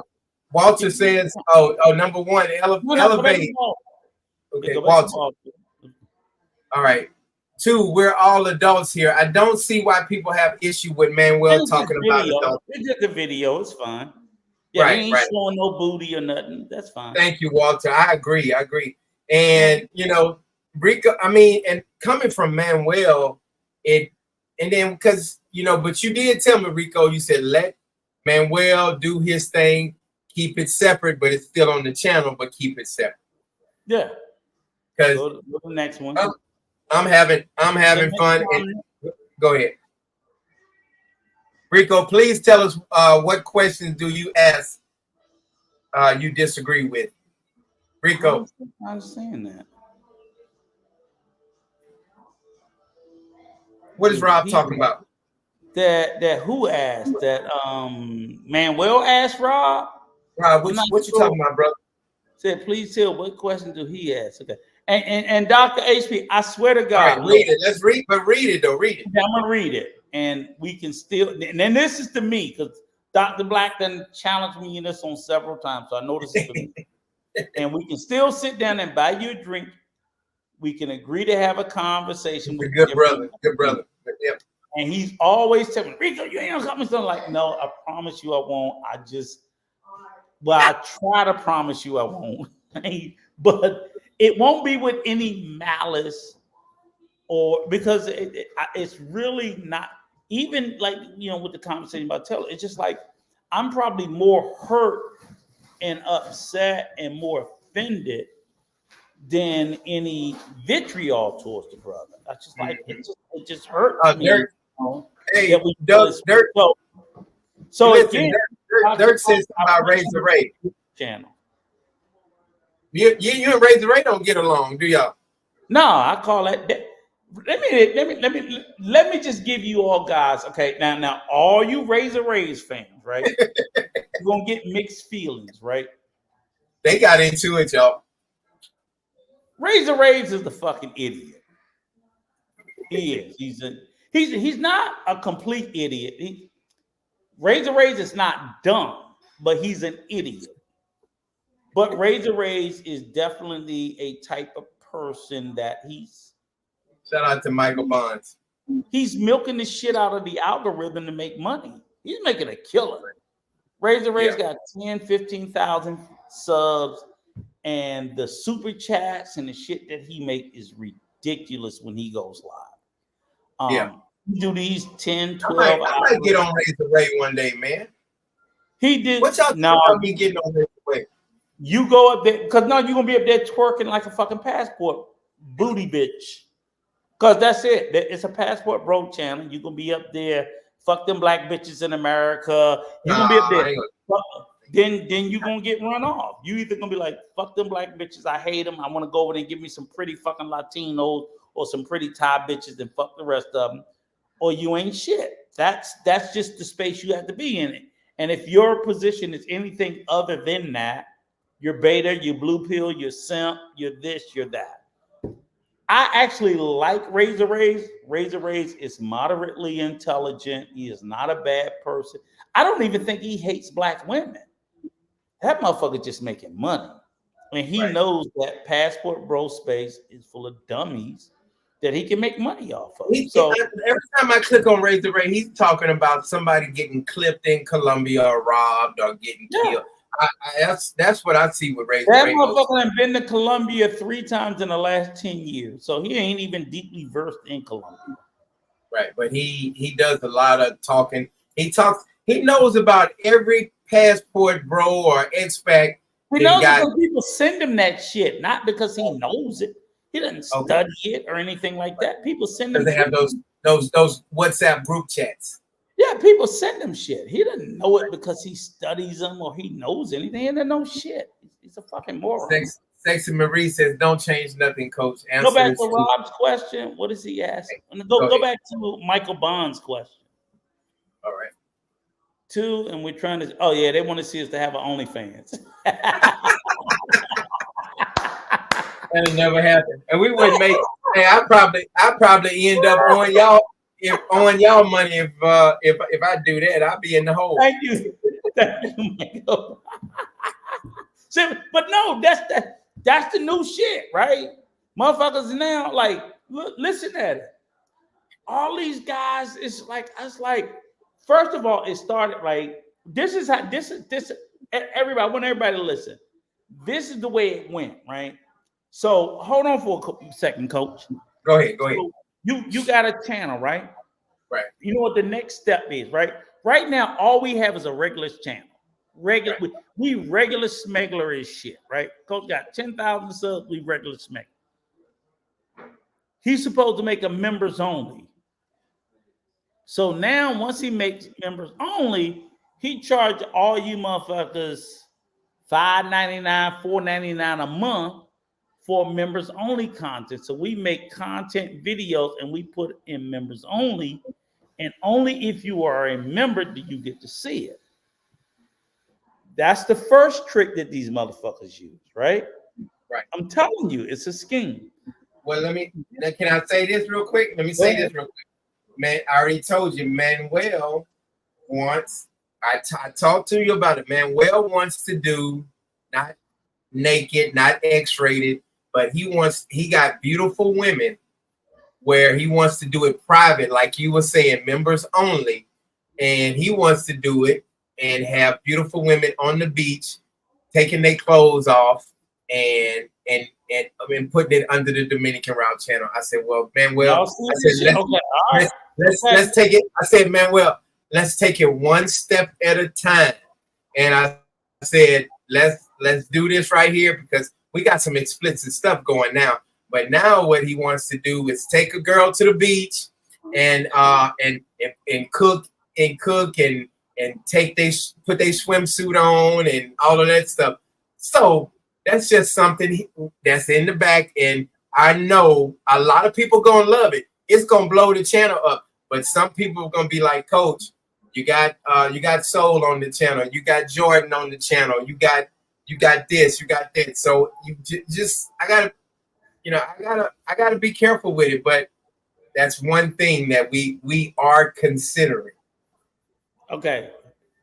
We don't include my black ass, okay? Yes, it is. Yes, it is. You're part of the Dominican Route family. So let me just say this. So you start with from the regular channel over the members. Then after members, I think they do, we'll do Patreon, which is a next level up.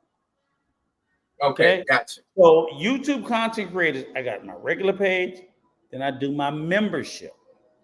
Then I do my Patreon. That's another level of other motherfuckers paying for Patreon level. Then outside my Patreon, I'm going to do my OnlyFans. You see how they keep doing all of these different, there you go. Thank you, Freddie Gutierrez, I'm sorry.